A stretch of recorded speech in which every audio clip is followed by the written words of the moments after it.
you haven't paid attention, this has been a phenomenal 3-day workshop so far where we're teaching you how to use reviews or reputation management to be able to go in the market and then flip that over into a high ticket service.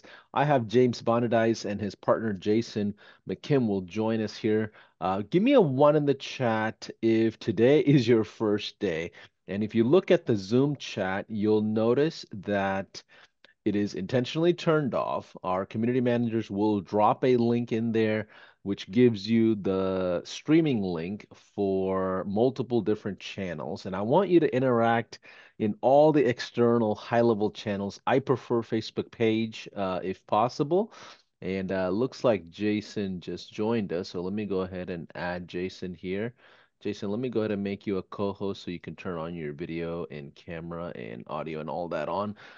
Jason and James have been going through very tactically, sharing a ton of different things. So without any further ado, the first thing I'll tell you is if you missed out so far at day one and two, you're going to probably feel a little behind, and that's okay. I recommend you going back to day one and day two, watching a lot of the replays at your own pace. And looks like Ethan or Jordan just dropped the link in the Zoom chat where you can interact with us. So let me just first get you all to interact if you don't mind. That usually helps our page algorithm to notify everyone else that's watching.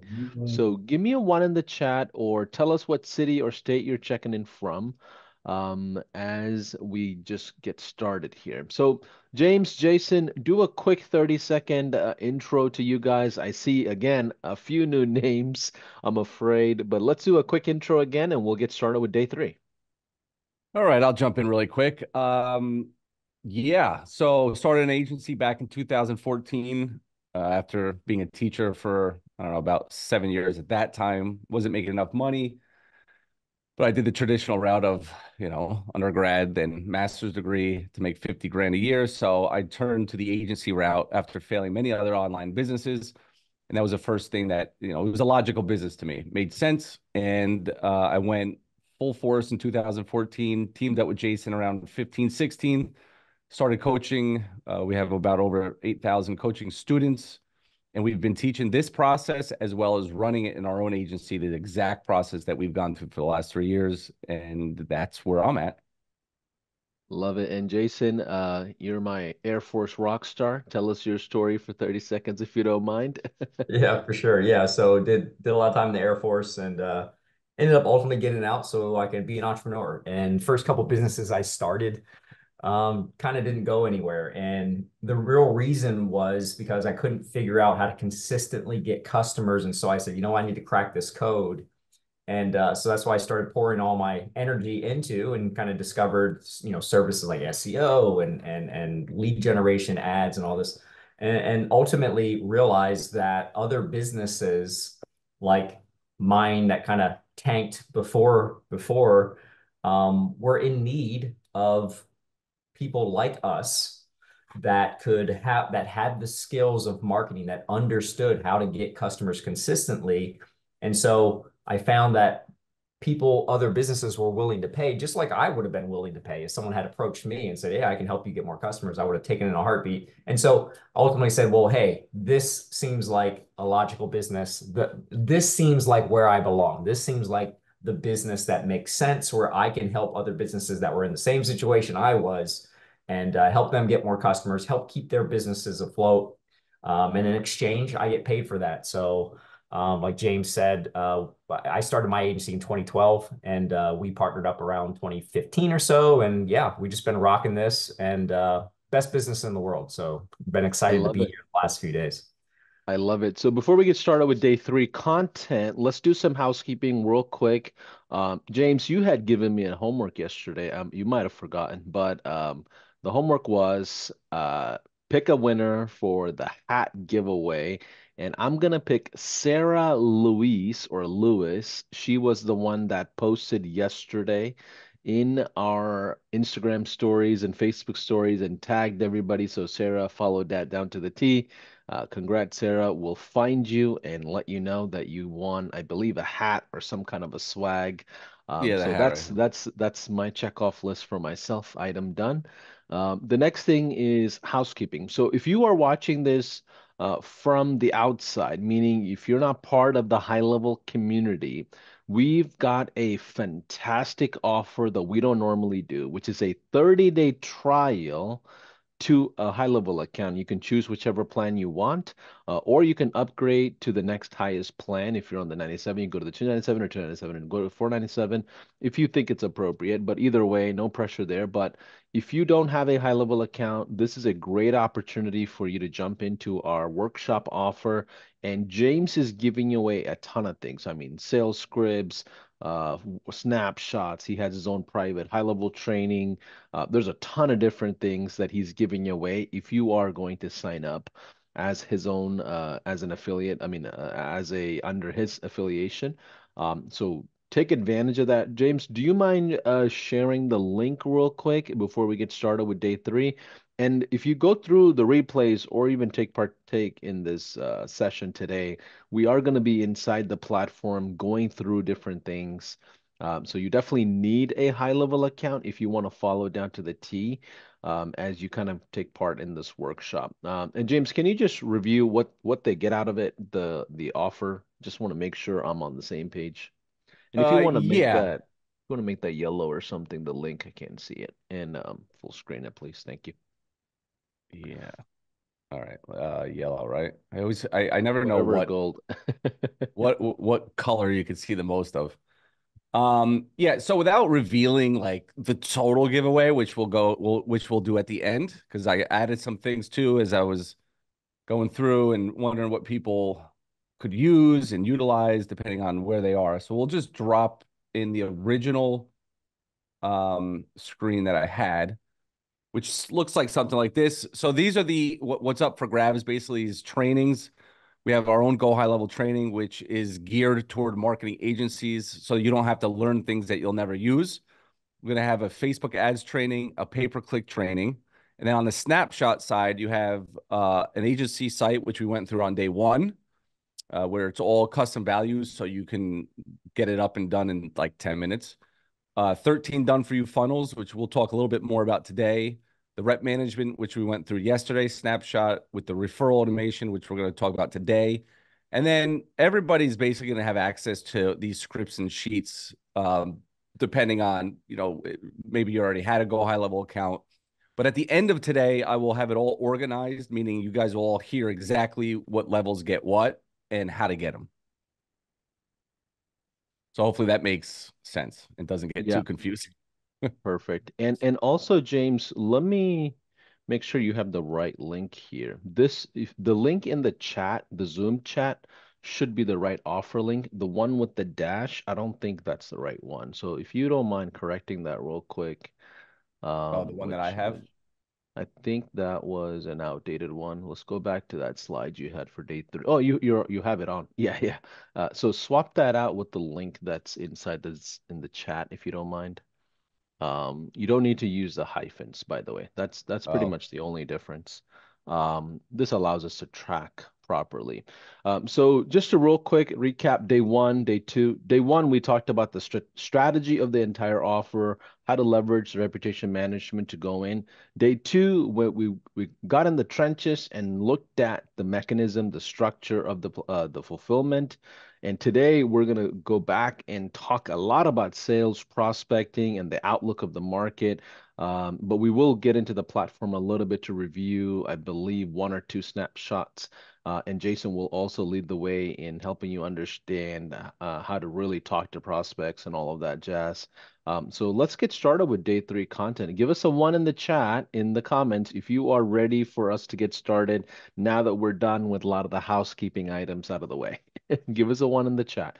The more ones, the more love these guys are going to feel, and they're going to be energized to be able to share as much as possible. That's going to benefit you. Okay, so give us a one in the chat if you are absolutely ready. And okay, I see a ton of ones. Okay, cool. sweet. Benefit you. Okay, so give Oh, I, a ton of ones. Okay, cool. can you, that's weird. I'm muting. Hold on one sec. Hello? I don't know why I can't hear you. You can't hear me? Oh, now I can. Okay. Oh, Yeah, okay, no, okay, okay. no one was talking. Yeah, I think Oh, you know what? you were I watching one of the streaming. I was, and every time I muted it, I'm like, where did he go? I thought you were saying it live. Okay. All right, sweet. All right, so let me go ahead and share my screen really quick again. All right, so we're gonna view this. Okay. All right, we're good. All right, so today, day one was all about basically the niche, the offer, where to find clients, and how to basically run your entire marketing agency. But keeping it simple, trying to keep this simple so you can take actionable steps. And then day two, we did a lot of walkthrough, basically a service that you can provide that you don't have to spend months and months and months learning how to do, like maybe like Facebook ads. You got to get good at it. You got to copywriting and all that good stuff. And we like to think of this business as with speed. The faster you get to market, the faster you talk to people, the better it will be for you because money likes speed. And we find that a lot of people starting this business or even have started it in the last 6 months to a year and just couldn't get going is because they think they need to now go learn Facebook ads. So they go buy a course on Facebook ads, and they go buy a course on how to run pay-per-click ads. Then they go buy a course on sales and scripts. And then they go buy, by the time they're done, they've bought 8, 9, 10 different courses, all taught differently, right? And confusion and overwhelm sets in, and they're like, this is, I can't do this. And so keeping it simple is the most important aspect, and it's what has driven this 3-day workshop. So today we kind of take the role of, all right, if you can pick your niche based on immediate opportunities, and the process to bring them through. And now let's remove the having to sell from the equation. And the best way to do that is how to ask for referrals properly.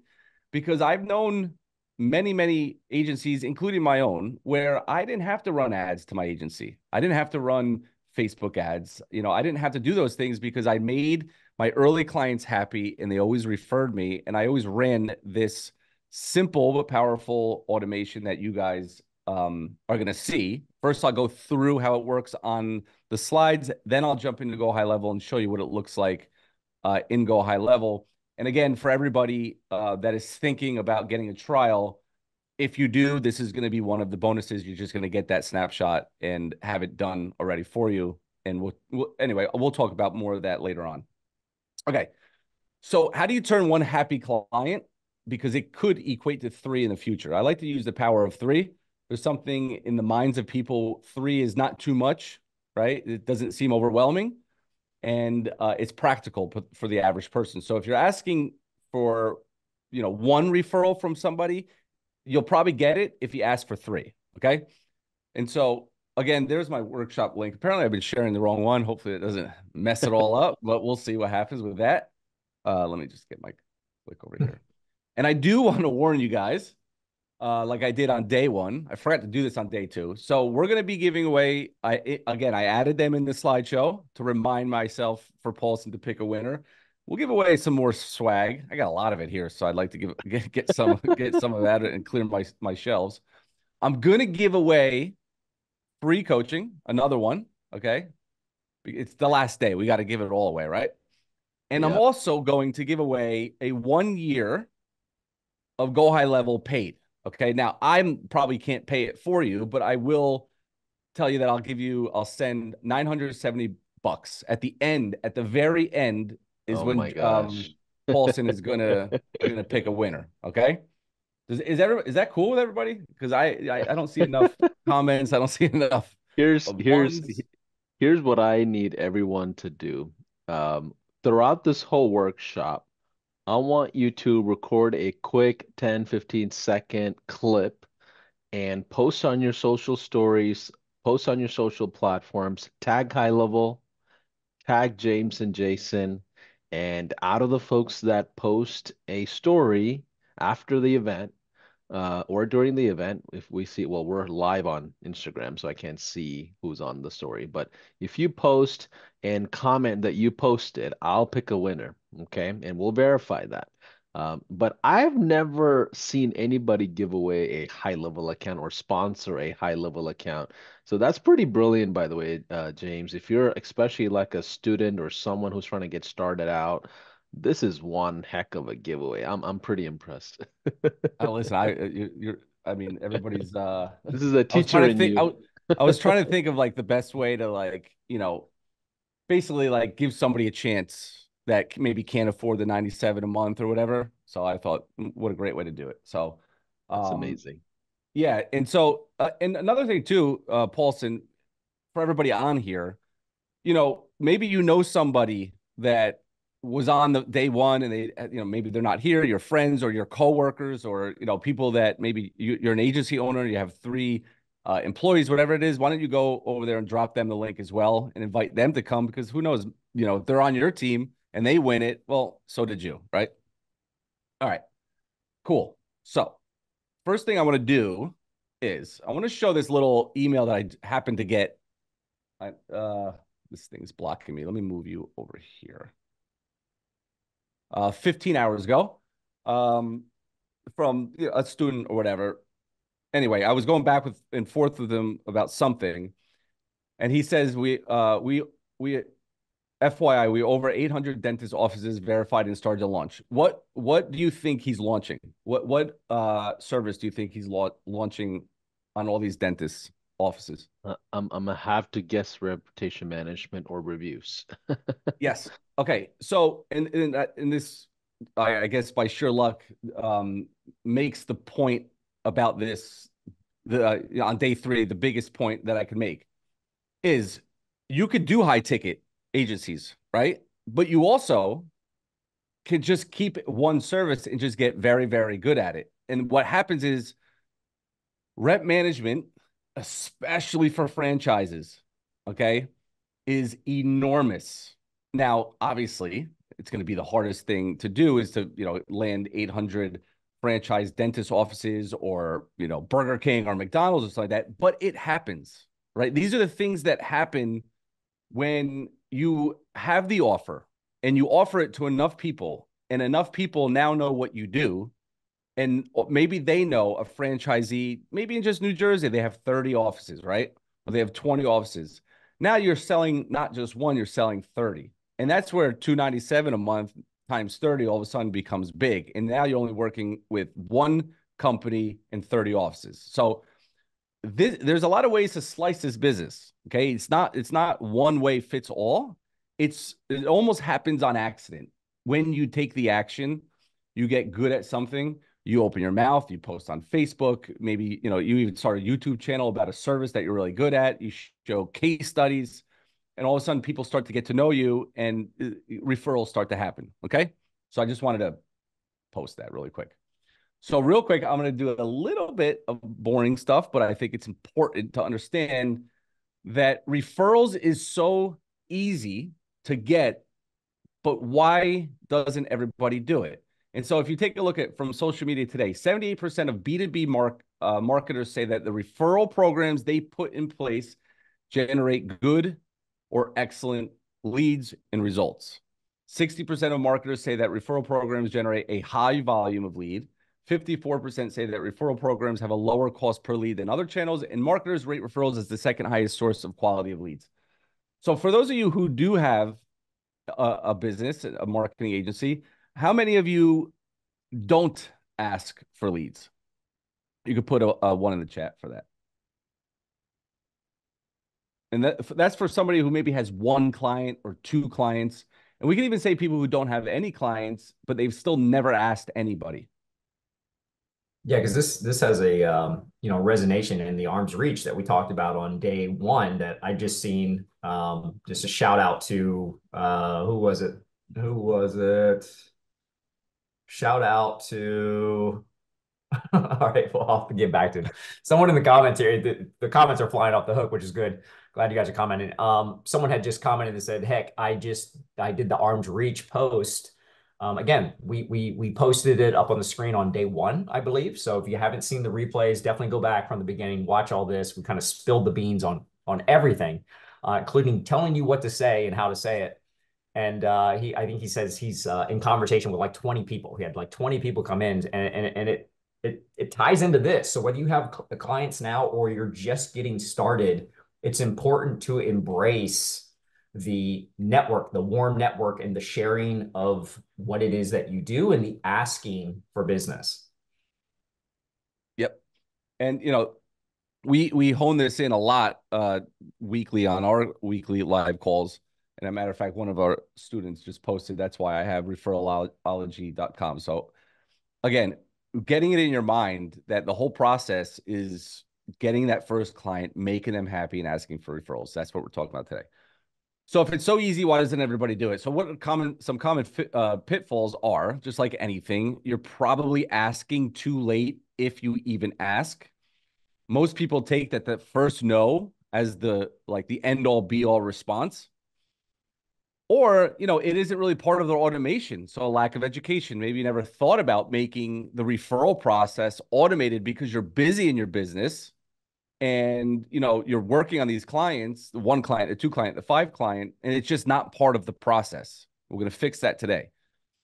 And most businesses rely on reciprocity, but it's just not enough. Meaning, if I do great by this client, they'll just naturally refer me to somebody, which is never going to happen, right? Because they're running their business. They're making sure that, what they're paying you is paying off. And the last thing they're really thinking about is, unless it's over dinner with another business owner and they happen to be talking about business and what you're doing for them, which is, probably scarce. Okay. So what's the solution? You're going to ask for a referral right away while they are hot and excited. What does that mean? That means, just like, Jason talked about yesterday, that when you're in a trial and let's say it's reviews, and all of a sudden you deploy what we talked about yesterday and they get 5, 6, 7 5-star reviews, they're hot to get back on, right? They're hot to get back on to get them into a retainer. And they're also hot, depending on how that conversation goes, to say, and we'll go through a script in just a minute, but to say something like, hey, is there anybody else that that could benefit from this? You've seen what I can do. It would be great if you could refer me to somebody, right? Help happy clients brainstorm through a family and friends tree. We kind of have a process for that. Build an automation on the back end to do your heavy lifting. Literally offer them a $500 referral bonus if the business they're referring jumps on board. Okay. And again, this is all part of the process we'll be going through. But in order, let me, if I can go back, in order for this $500 referral bonus, in order for that to sit well with you, you need to have a little bit of understanding of the law of large numbers. We call them KPIs, key performance indicators, and not to get too technical for new people. Basically, the cost per acquisition, how much does it cost to land a client? So for paid ads, agencies out there, basically, the reason why they become successful at running ads for their agency is because they know that it's going to cost me $1,000 to land a $2,000 a month client, or it's going to cost me, $1,000 up front to land a $500 client. And that's why lifetime value is extremely important, because what is the average value of the clients that you have? And your profit essentially is the cost per acquisition is less than the long-term value. That's the ultimate goal. So I'm going to stop there to make sure this makes sense for everybody. Yep. If you're following, type a yes in the comments so that we know we're herding through, right? James, two questions for you just for clarity. If you can Yep. go back on the referral slide. Now, how is a referral program different than an affiliate program? Right? Okay. These are two different things. Yep. Okay. So an affiliate program would be somebody who wants to go out and offer your services, and you're paying them probably every single month, right? For it to be worth it for them. I mean, essentially, Well, Referral program. they're handling the sales component for you, where referral program they're alley-ooping over, and you're still handling the sales component. That's the real big difference in my eyes. Right. So, okay, a referral, right. So, referral is somebody is just literally warm marketing you the name and phone number, and then you're going to call them. An affiliate has already done that, and they're just sending you the client. Right. Now, a point on that is in the marketing agency world, it's probably difficult, and I'll say this, and I'll fix it at the end. It's probably difficult for somebody to affiliate and close a deal and then send them to you, because a lot of times at $500 a month, $1,000 a month, they want to talk to the business owner. They want to talk to the person who's going to be dealing with them every day, and it's hard for somebody to go and sell it and then send them to you. And that's why, and Jason honed on this yesterday, partnerships is a great thing too. And this is another thing that you could go into is, hey, I could partner with somebody who could refer or affiliate as my salesperson, and they're part of the company and we're splitting profits. They're taking 30%. Their only Yeah. job is to sell them and then give them to me so I can go ahead and fulfill. All right. Yep. So Yep. it's almost can be used in the same type of way, depending on how you think about it. Yeah, with marketing services like this, we see profit sharing as really the only option on a Yeah. referral or a affiliate relationship. But with SaaS, a lot of you that are running SaaS, the affiliate play is pretty relevant, especially if you have affiliates that have their own audience, they understand software or your thing that 100%. you're doing. So, marketing services, James is absolutely right. They want to talk to the business owner. They want to Yeah, get to the decision maker. They want to have a CMO on file at the end of the day. exactly. That's exactly right. All right, cool. So if you looked at real numbers, cost per acquisition, let's say it's costing $1,000. Lifetime value of a client is 500 per month, which and the average client stays 8 months. It's 4 grand. So the profit would be the 1,000 minus the $1,000 less than the 4,000, which is 3,000 in profit. And the reason why I show this is because in order to be able to pay to acquire a client, you need to understand this. You need to understand this because you can go really, really broke on running ads. Or even if you said to a happy client, hey, refer me one person, I'll give you 500. Well, yeah, like how good are you at closing? You know, I get it's a great referral, and that's why this is more about if they come on board, then I'll pay you the $500, right? This isn't just send me leads and I'm going to pay you. It's more about if they become a client, then I'll pay you, and that decreases the risk almost to zero. Okay. Yeah. Now, quick question on this, James. Yep. The two agencies that I built, I've seen this work best with my existing clients versus Yeah. net new friends and family that are referring. Because a lot of times, if external folks are doing referral, they usually don't position the offer the right way or even myself the right way. And I have to spend time educating them of, all that jazz. I really like this for existing customers that got some kind of a result. Is that what you feel, or, This what I'm talking about today is only for existing clients to refer. good to know? Yeah. Okay, perfect. Yeah. Otherwise, it doesn't work. I mean, I Yeah. guess it could work, but Yeah. this specific one is when you have one happy client. That's why in the Yeah. beginning, just to go back to it, I said that one happy client could equate to 3 future clients. Got it. So that the whole thing Perfect. is built around clients. All right, cool. And so the game kind of changes when you know your cost per acquisition. You're going to know the average client lifetime value. And now you can predictably spend money to acquire, find ways to increase their lifetime value. And then when you can increase your client's lifetime value, you can now spend more to acquire, right? And that brings us to, I got to give something away because I'm going to run out of slides fast. So let's give something away. We'll give another coaching What was spot. the Okay, what was the giveaway? It's a coaching spot.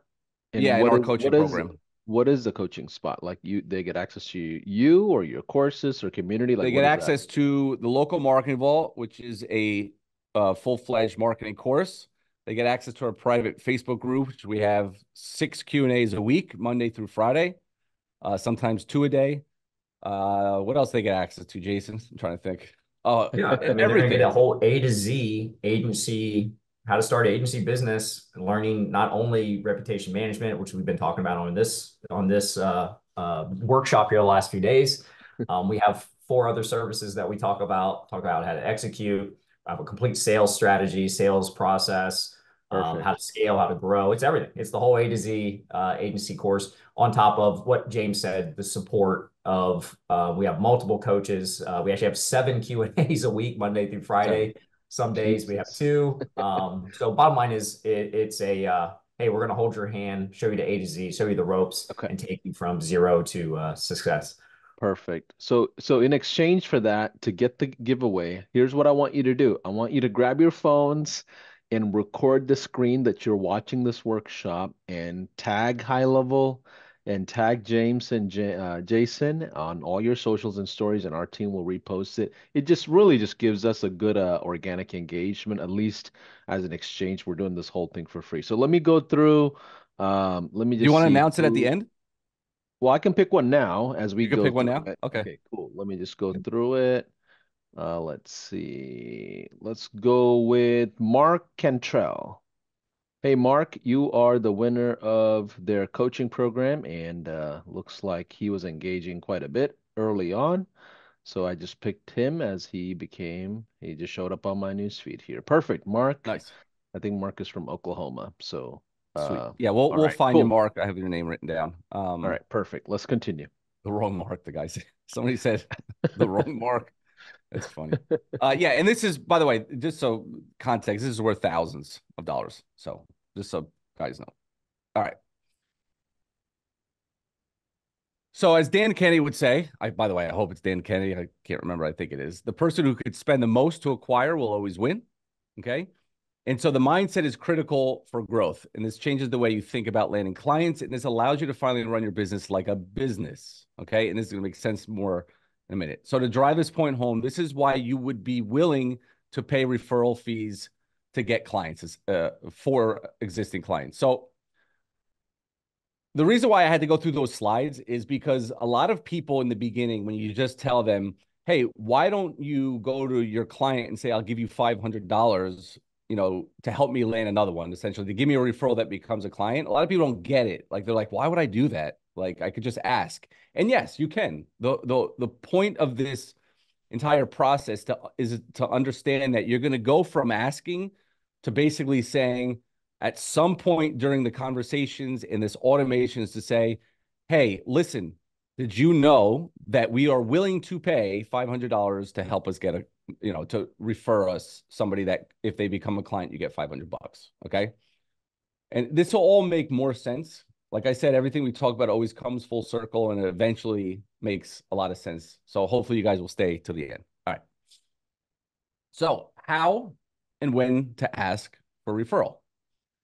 So the best thing to do is you're going to keep it simple. Like I mentioned at the beginning, when your client is excited, happy, you've relieved them from some sort of pain, or even during conversation, if they give you a compliment, like, wow, I've been working, we used to get this with pain management doctors all the time, where a lot of times these pain management doctors, because they spent so much money up front to build their wellness center and have other doctors and all this stuff, and so when it comes to the marketing, they end up signing, for some reason, these 12-month, 18-month contracts. And 70% of the time when we talk to these guys, they literally were like, I've been paying this company, but I don't even know if I've ever gotten anything from it. And so that's a compliment, right? And so if they're saying that to me and it's after I've delivered them 5 leads, 10 leads, or whatever it might be, a result, the next best thing is, well, listen, doc, you probably know a lot of other pain management doctors. Is there any way you can refer me to some of them? You've seen what I could do, right? That's the conversation. Somebody asked me to go back 2 slides. Yeah. So I'm just going to do that. Okay. And guys and gals, when you get these strategies from James and Jason, like take what you're learning and reiterate it. Create the 2.0 version of this and make Yep. it for yourself. Like this is just inspiration and fundamental basis of it. Like when I'm hearing this, what I'm gonna do in my mind, if I was still having my agency, I would probably switch the $500 referral into a lifetime thing. So I give the doc or the referral partner a incentive Recurring. to get recurring commission, and then on top of that, I will ask them to jump into my coaching. I will ask them to take a hand in my account management to help me keep those other docs that are coming on board. That's the way you all should think. Just take what you're seeing and create the 2.0, 3.0 version out of it. I'm not trying to complicate it, but or one up what James is saying, but just giving you context to how to look at this. Yeah, exactly. I mean, you take the foundations of this, and your offer to asking for referrals could be literally anything, right? Maybe you have, a full service that you charge 7,000 a month for, 5,000 a month. Now maybe you should be saying, "Hey, I'll give you 2,500, or I'll give you 500 a month," right? You could do anything you want. It's like but the process is the important part. Um, and so, how do you ask? You straight up ask them, right? A lot of people just don't do it. And so you could say something like, I'm so happy you're having a great experience with my company. Do you know anyone else who could benefit from our services the same way you are currently benefiting, right? No difference from the example I gave from the life insurance guy who always asks for referrals at the kitchen table. People like to do nice things. If they feel like you could help a friend, why wouldn't they refer you, right? And so a big problem you could solve right now is you just ask. Now, what if they say no? Well, you could say something like, I understand. Typically, there are 3 ways clients help me out. One way is by clients giving me referrals. So this is now the backdoor way. They're like, oh, listen, I don't like to refer business from friends of a of a friend. I don't want to refer them. This is not what I do, which has happened. And so you could flip the script by saying, well, one way is by clients giving me referrals. You obviously don't want to do that, which is fine. I respect that. It's how I stay in business. But the second way is they give me a positive review online, or a testimonial video with me, or all the above, right? And so now you're asking, what do you feel most comfortable with? And so, okay, maybe they won't refer you a direct client, but they're going to want to help you out in some way. So they can jump on and do a testimonial with you. Okay. Let me tell you something, probably worth more than a client, because that thing lives online forever. And it could be on your website. More people will hit your website and you can talk, right? It could be on your Google business profile. I mean, you can go on and on here. So we're actually turning over every stone we possibly can. And this is all just from one client. Okay. One happy client. All right. So does this make sense? Yep. Can I ask you a question? Do Yeah. you Yeah. do you notice or do you observe that businesses or marketers that are starting out usually gets better referrals because everybody's trying to help them out or in the early in their journey, or is it just sporadic? I mean, go ahead, Well, Jason. I'll say it this way. I'll chime in on that. It's actually the opposite, because the newer marketers tend to never ask. And so it really never gets to that point. And that's the whole point of this is like and by the way, I say new marketers. So if you're brand new, you're like, oh man, yeah, that's probably, I'd be nervous and all that. But we'll tell you, and James has, I think, already mentioned it earlier, is that there are people right here watching this right now that have 10 clients and have never asked one of them for a referral. So it's just one of those things that to go back to the initial question, it's really going to be sporadic, but you'll be surprised though on what you said. There's a lot of truth to that. When you're brand new and you communicate it, that you do have some people in your circle that would love to see you win, and they feel that, oh man, I'd love to help you out. Now, as you get more successful, sometimes you get the people that are the crab buckets, trying to pull you back in. But when you're just getting started, people are like, oh yeah, I'll chime in. But yeah, the big key of this, and I want everyone to just understand, is what we think, or sorry, what we say we're going to do, and then what we actually do are two different things. Because there's probably a lot of you have said, oh yeah, referrals would be good, that'd be powerful, but you've never asked. And so that's really the big takeaway here. Yeah, and real quick, I saw a question that said, like, if we did the monthly recurring, how much would that be? And so let's make this point here. There's this feeling, and I remember back when I was just starting, it's almost like a feeling, right?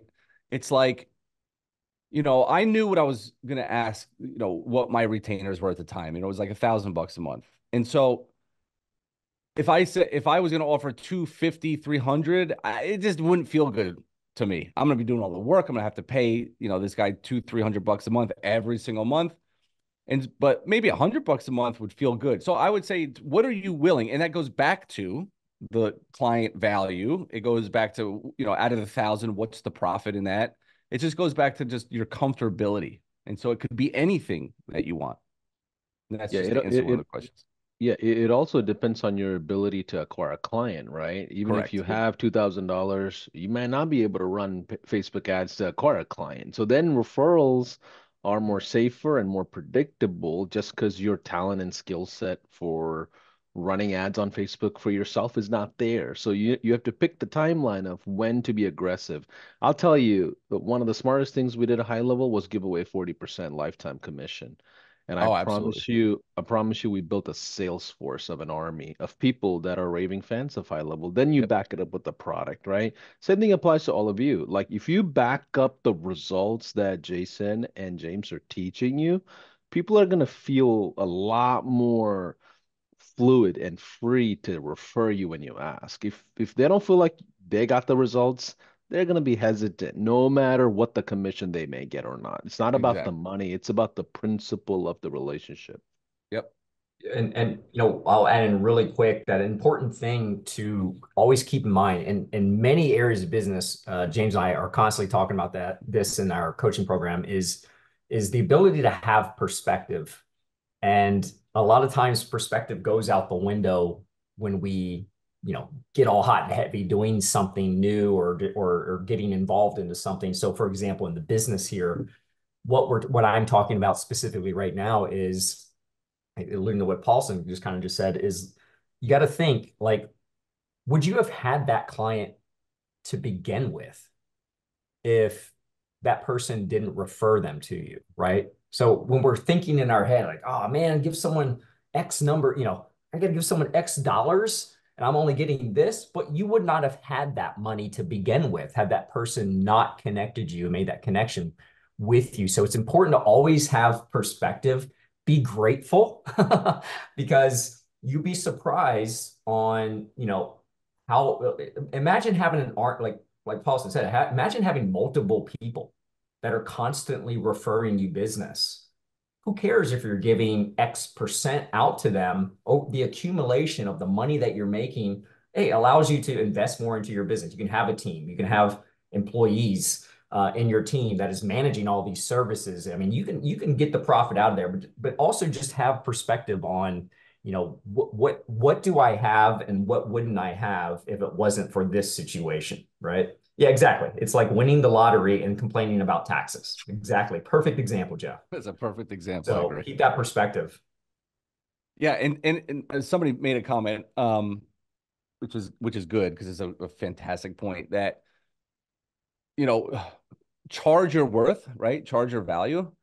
And I'll be the first one to say in the beginning, you're not that valuable. You're just not like be a little humble about that. Like you got to build up to it. You know how many free things that I did in the beginning that got me good at it? It's like you're paying for your education with time, and you're making connections.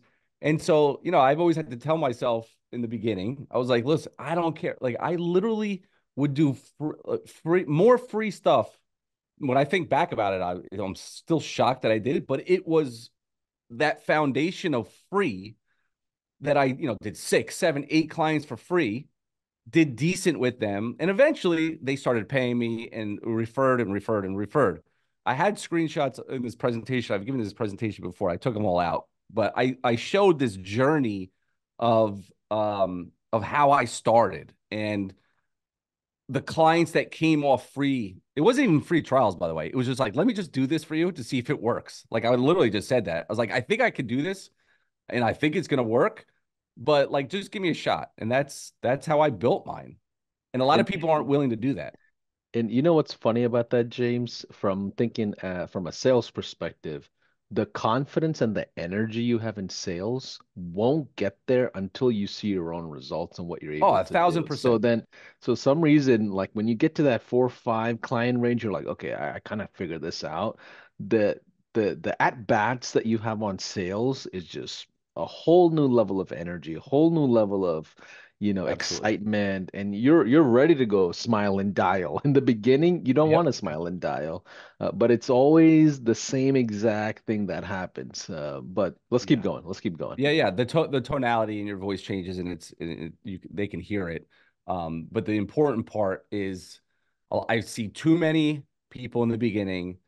They're like, okay, I want to run Facebook ads. I'm like, what are you talking about? Like, do you know how many, we talked about this at the beginning. I'm not going to keep talking about it, but why do so many people want to go and spend their money to land clients when you may completely suck at this in the beginning? And now you've burned the money, you've burned relationships, and now you've lost all your confidence. And the next thing you're going to do is quit. And so to eliminate that, that's why we have trials, we have free trials to build your confidence and then to build the confidence of the people you're doing it for to then refer you.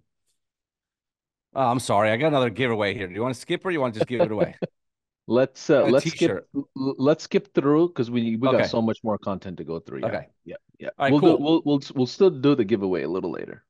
All right. So now, so we talked about asking, right? You could straight up ask, but believe it or not, and nobody's gonna believe this, but typically a very, I'm a shy guy, do not have an A personality at all. If you meet me in person, you would know exactly. Those of you who know me that are on here will attest to this. And so when I was uh selling clients, in trials and stuff like that, like I would get nervous. My hands would get clammy, even to ask for a referral. I know it sounds pathetic. Well, listen, when I was a teacher and I had to stand up in front of 25 students that were all younger than me, for the first 2 years, I was nervous on every single class. I was afraid I Yeah. didn't know what the heck I was talking about because I probably didn't. And Jason knows this. I always say, like, what I learned from that was if you're just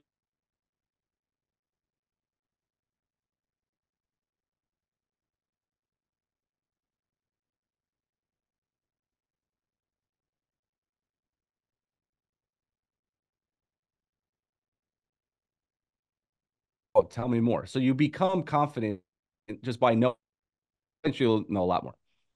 And so this is where the automations were built for me.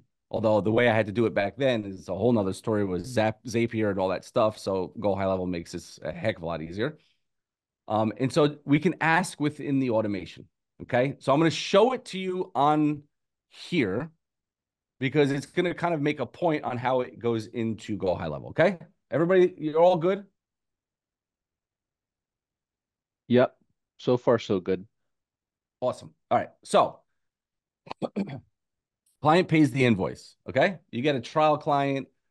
You can start this yourself, like we showed you yesterday. Remember, like you just add a tag which starts it, because let me just go to that. We're going to trigger this workflow. Okay. So you could trigger the workflow with a paid invoice, which tags the customer or your client with a customer tag that can trigger the customer workflow. And typically what we do is we voicemail drop them. The voicemail drop basically says, thank you so much. You have confidence with us. We're excited to work with you, so on and so forth. Okay. And we send postcards, right? We use a software that sends postcards.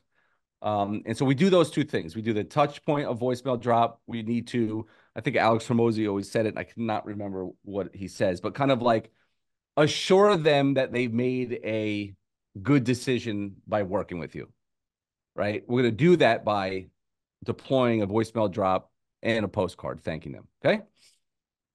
And then 7 days. Okay. In 7 days, an email is going to go out. The subject line, again, all this could be whatever you want it to be, but ours says 7 days in, expect this from us. Right. And I'm going to go through what these emails say because the emails are more powerful than the subject line. Email 2, 10 days. Typical results our clients see. So now I get a new client. I make sure that they know that we're not going to disappear, because it's a very big thing from new marketers, is like, oh, I landed a client, I can breathe now, and then I never talk to them again. Okay, so now our automation will go and talk to them. And now we want to also reassure them again. Typical results our clients see. I mean, have a case study in there, right? on, it's a link to our website that has a case study. Email 3, 14 days later, and text, and they're going to get a text, right? And it's going to say something like this: "Hi, client. This is James from Visibility Cloud. I just sent you an important email. Please read it when you get a chance." And then, "Did you get my text?" is the email. Okay. And the goal is, can't see here, the goal of this is to achieve a result for that client that you then can tell them about in this strand. Okay, So I you're want to make setting you're setting a lower standard so then you can over deliver essentially, correct. right? Yes. Okay. Yeah. And I also want to tell them about it, right? I also want to say, hey, it's been 14 days. This is what we were able to achieve. Okay. Maybe I won't pick up the phone. Maybe I won't text them, but the automation will. Does everybody get And that? I love that. How many of y'all have onboarding automations for your clients? Give me a yes in the chat or a no in the chat if you don't have any automations for onboarding. As soon as a client pays the invoice, give me a yes or a no in the chat if that's something you have set up. And in addition, if you do have something set up, is it similar to this or is it just one step? Congrats, you're in and nothing else happens. Like, what does that look like? Let me see some of the comments. I'm getting a lot of no's, a lot of no's here. Um, but onboarding automations are excellent. Yes, yeah. See, the thing is, in the beginning, this is not a big deal. You can just message them. But at Yep. scale, when you're at 50, 100 clients, I promise you there will be clients in there that paid that you didn't talk to for like a month somehow. I don't know how Yep. that happens, but somehow somebody will fall through the cracks. This kind of creates that insurance across the board. So why 14 days? Is that because your service, you know you can deliver within 14 days, or why not do this for 5 days and just over deliver in 2 hours? Like how aggressive do you want to go? Well, I mean, you can move these as you wish, right? I mean, typically our services are, it's packaged, right? It's a big package of stuff. And so, yeah, I mean, I could tell them we got them 3 reviews in the last day or two, but we're higher ticket package pricing. So Got it. yeah, we, Makes we need a sense. little bit of time to set up and get things going. And when All you say right. tickets, like what are your ranges? So you guys are charging 5K, 10K, No, 15K? we're typically between like 1,050 and like 6,000, 7,000 bucks. Okay, cool, cool. All right. So this is continued. I couldn't fit it all, obviously. So then they get an email. It's been 2 weeks. Let's talk, right? And now we want to get them on. We're sending them our calendar link. We want them to schedule on our calendar. All right, and there's going to be a reason for that. But that is the goal here. Now we're asking them to, hey, it's been 2 weeks. Let's jump on a call. Let's talk. Here's my calendar link. Go book. Okay. Then in the automation, we're going to check after 2 days if they booked or not. All right. And then 2 days later, well, if they did book, they'll be removed from the automation.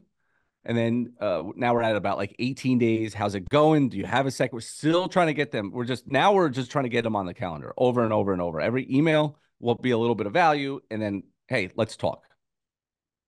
All right, we'll just skip the giveaways. We'll just give them away at the end. Yeah. Um, Again, email 6, getting them on the calendar. I've been trying to reach you. Email 7, I just went down here. Okay, so these are the subject lines. I always get it. People laugh when I present this, when I say website hacked, because they're like, "Oh my God, would you? You shouldn't be doing that." And I'm like, it's the marketer in me, because they're gonna, like, if they're not answering me, they're a client of mine. If after like 3 weeks, like they're not answering my emails, maybe not my text messages, like Yeah. they're probably not gonna be my client next month, right? So now I'm like forcing their hand.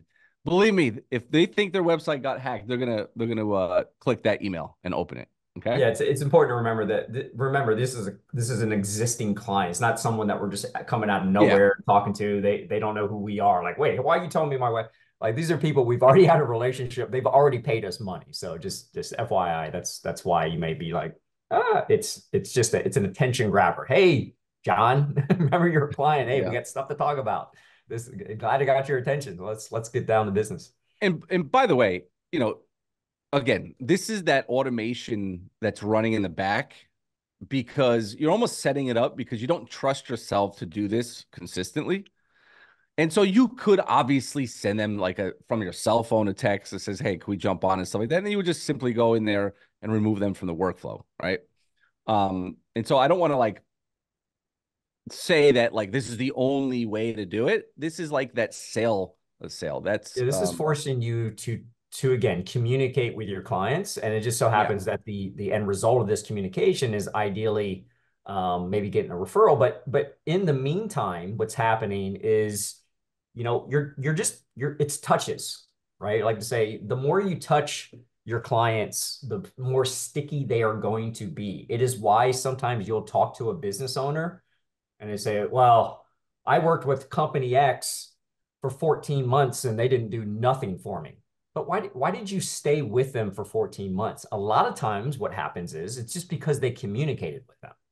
Like they're willing to ride with someone a lot longer if they feel that that person has an ear, is able to lend an ear, is also just reciprocating communication. So, and maybe that other agency was trying their best, but what keeps businesses sticky to you is what James alluded to at the beginning of this whole process, is avoiding the whole, great, I closed the deal, can't wait to send you that invoice in 30 days. That's the next time you're going to hear from me right. later, and then what happens is, there's a lot of things that can happen between now and that invoice, with one simple thing being like, did I just get taken for a ride? I kind of don't know what's going on. Like I paid this person money and, maybe the phone's ringing maybe a little bit, but believe it or not, results won't overcome the personal feelings that we're all human beings, right? We like to be social and all that. So, just because you're making it rain on their business, sometimes that's not good enough. Sometimes it's the touching aspect of, hey, I'm very confident in this, not only because of the results, but because, Jason and James are available. I know they're there. I know they got my back. I know they're working for me. I can reach out to them. They're reaching out to me. Like, you want it so that your client tells you when to stop talking to them, right? Hey, here's a frequency I prefer. And you can ask them that. Hey, what's a frequency of communication you prefer? I want to make sure that you stay as up to date as possible. But the last thing you want to do is disappear. But that's all this process is really doing. It's kind of helping force our hand to do those things, especially when we just start a service, when we're busy setting up that service. Again, it's very easy to forget that there's a person at the other end of this. So we get involved in the process. This just helps do some heavy lifting for you so you don't have to think about it. And in the end, the result of this process is doing something that we're not good at doing anyway, which is asking for more business. Yep. Yeah, and just to add a perspective, back in the day with my agency, what I would do, my onboarding process was 3 days long. So I had dental clients across the US, automotive clients across the US, and I had two different agencies. And as soon as they paid the invoice, within that week, within a couple of days, I would physically fly in person with the nice suit on, nice shirt on, and spend 2 days at the dental office. I would literally fly in. I would call like a local videographer and photographer in like that area and be like, I'll basically give them a t-shirt with my business name on it and say, hey, come in. I need you to take pictures of everything. So literally the first 2 days is a big old freaking photo shoot. Back in the day, we had like Active Campaign, Slide Broadcast, and ClickFunnels all patched together. So I'm teaching them the dashboard inside Active Campaign, right? And tell them, here's how you do sales.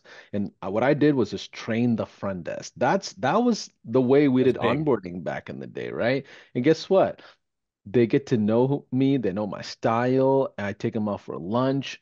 Like these days, that's not even that's not even a thought. Everybody wants to be keyboard warrior and work from home, and I get it, but that's the way agencies used to do this and marketers used to do this, and even if it's not local. But just to Yep. give you perspective of how deep you can go, eventually you can hire account managers to do this. You can have client success managers to do this. You as the owner, don't assume you're going to be the one doing this forever. You're just setting the processes up, the structure up so someone else can take it over. Okay. But just Yep. wanted to give you some notes of like how to overdo this. It was Right. quite challenging logistically over time, but that was the standard we had to set. That was, and you know, part of the sauce. That's crazy. But you did way more than I ever did. I never did Well, that I was charging like 3,500, 5K for a all-in-one month. marketing. I'm doing videography, photography, SEO, Facebook Got ads, it. Got Google it. Got it. ads, and I didn't want to take on a big number of clients. I was happy with like less than 50 clients at 5K a pop, you know. But different style, different season, those price points are not friendly anymore in the marketplace. But Yeah. let's continue. Let's continue. All right. Where are we? So we're going to be doing the walkthrough of this. All Yeah. right. Should we do a giveaway since Yeah, yeah. Let's do we're you okay. give let's give away the t-shirt and the sweatshirt. Okay, let's see. Let me have you all comment what's been your biggest takeaway so far, and I'll just pick a good citizen out of the mix here. Let's see. I'm pulling up my phone. What's been your biggest takeaway so far from the last 3 days, or actually last 2 days and today? Let me see some comments here. I appreciate y'all engaging with us. Let's see. Let's go with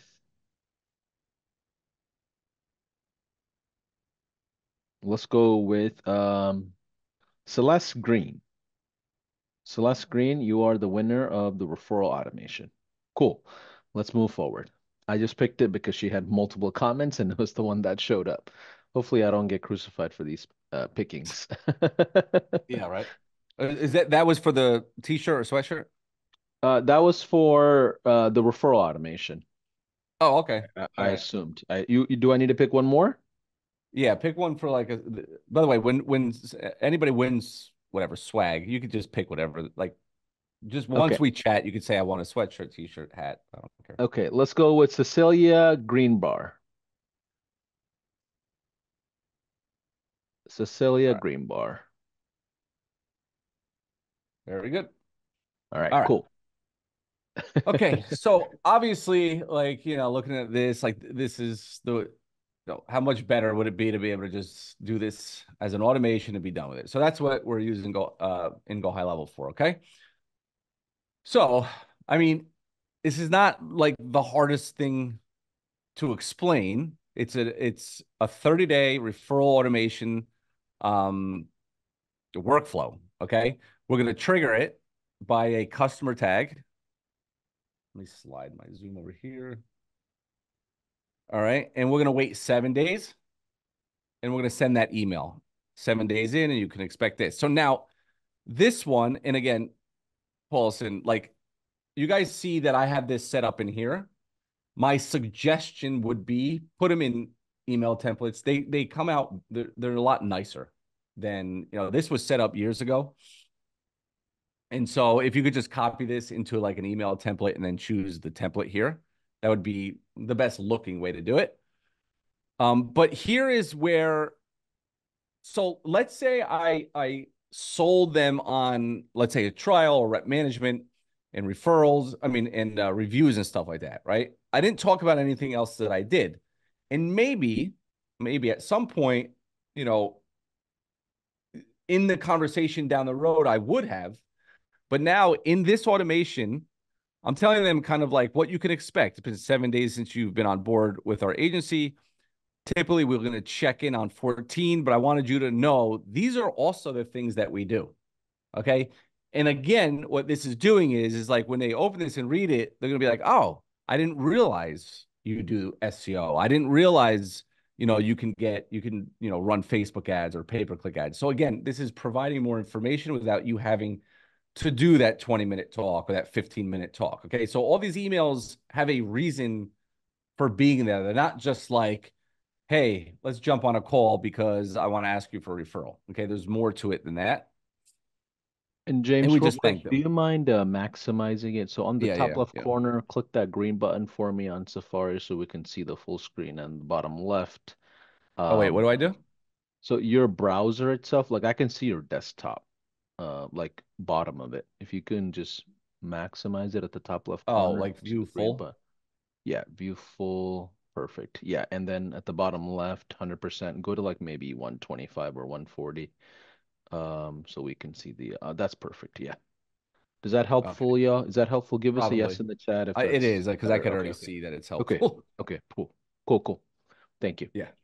All right, cool. So that's what the first email is about. Email number two, typical results. So I typically like to share results from other clients of ours, and that's what I'm going to be doing here because, again, maybe they're still on the fence. Remember, we want to upsell them. We want to get them into packages. And what better way to do it without having to, again, it will come to sales at some point, but this will make it a lot easier. There's this saying, and I don't know exactly what the saying is, but a sales guy, although they have great skills, they can get better. But the best sales guys usually are at the end of the best marketing. Okay. And so what that means is that our job is to make the sale for me as easy as possible. What better way to do that than for them to be indoctrinated to learn about me a little bit, let them know everything that I do. And then I'm going to tell them straight up in my second email, like, hey, by the way, here's my amazing results. This is what I've done with other wellness centers or other chiropractors or other dentists. Okay. So I'm putting a case study in here in my second email. Does everybody know that? Not know that. Does everybody understand that?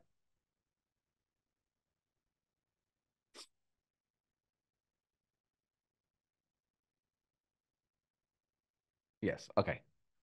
Now we're out 14 days. Okay. So now here's where on email number 3, it's been about 14 days. Let's I haven't had a chance to jump on and go through what we've accomplished. All I need you to do is use the link below. So now I want to get them to a call. Okay. And We real came quick, across, James, this is enabled after the trial or as part of the trial? so you could do it either way. Oh, Okay. interesting. I Okay. would say when they become like a paying client. Yeah, we usually Okay. do this once they're done the trial and convert to a retainer. Yeah. Because Perfect. our trials typically they really shouldn't go more than 2-3 days. We hate putting time frames on them. It's a result based trial. If you get enough results in the afternoon, you're trying to get back on them at night. I think Paulson, you said that, and what you said was right. Like trials is about results, not about time.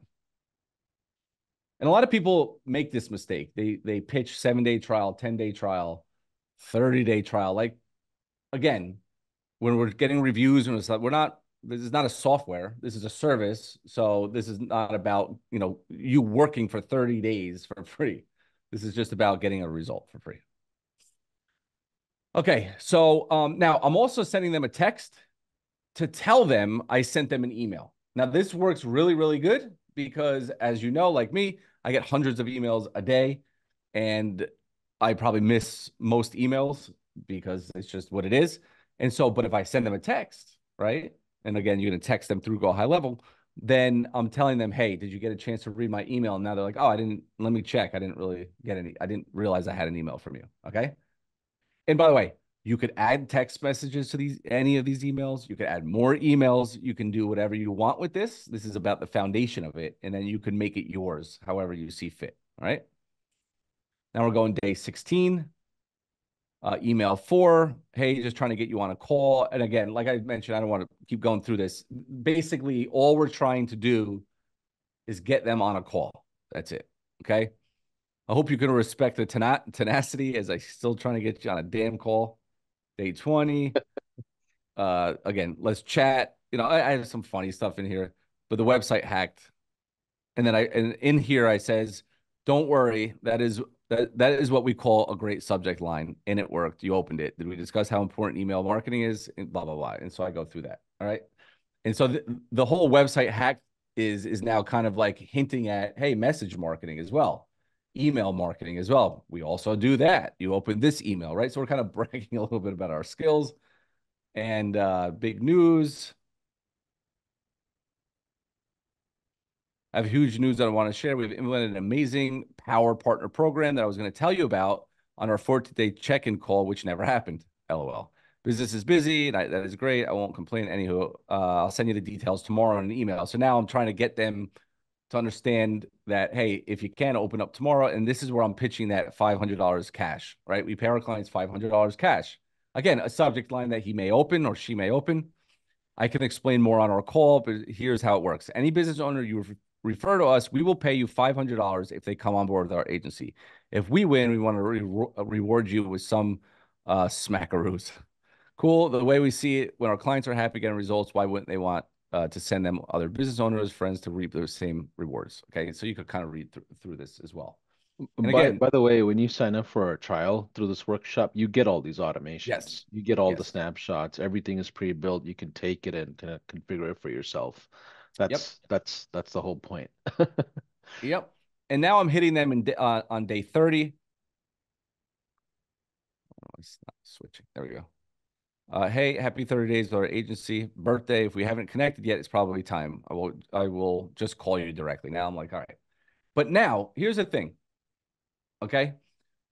And I added this stem. Oh no, I removed that stem. Remember over here, I said, did they book? Remove them on here. So in actuality, okay, you could add that stem in here, or you could just keep them going through this and change the wording on these things. Hey, I've been trying to get in touch with you.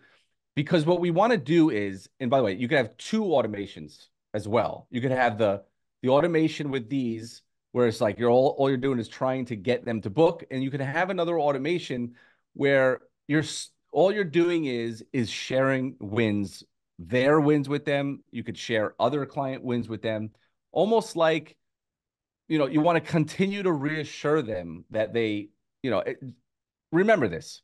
Every month you're reselling them again to stay with you, right?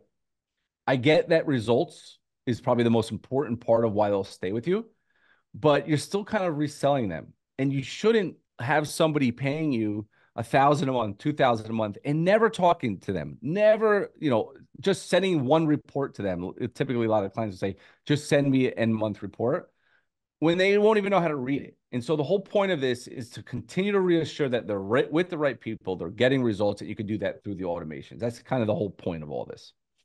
Can I provide two tips on this that I've seen a ton of agencies do? Yeah, absolutely. One is if you humanize the messaging and get it to the shortest number of words, usually you get better engagement in just marketing in general. Oh, So thousand, yes. the shorter the messages, the better, email or not. First tip, at the bottom of the messages, even if it's email, if you just simply put sent from iPhone, even if you have an Android, doesn't matter. Yeah, If you that'll just work. if you just type in on the email signature sent from iPhone at the bottom of every message, it looks like it's a personal message, Yes. right? Number two, biggest hack I've seen high-level marketing agencies do. They turn on notifications to the clients as soon as a lead comes into the business. So lead one, two, three, four, five, they're bombarding their devices, bombarding their emails, bombarding their numbers, just simply saying Visibility Cloud sent you XYZ. Visibility Cloud sent you this person. Visibility Cloud. So then all of a sudden they see your brand name nonstop. More than likely, if they're just like completely floored on the amount of leads coming in, doesn't matter whether they convert or not, they're gonna want to engage with you to figure out what are you doing differently Yep. compared to anybody else I've ever hired. So to this automation, like yes, get the notifications, drown them in notifications. It's okay. They will show up on these calls a whole lot faster. So that's my second tip. Let's continue. Yeah, yeah, that's it. And so that is like that's the whole automation right there. And so there's a wait period of 1,000 days. It's just to give me time to again add a case study, add a result, and you're just continuing to add them and just getting, there's just always hearing from you, right? You can go out every 2 weeks, you can go out every month, they get something, almost like it becomes a newsletter. And by the way, newsletter is another thing you could always add, but we don't need to get into that. I never did, so I wouldn't even be able to teach about it. So that's the automation. Does anybody have any questions about that?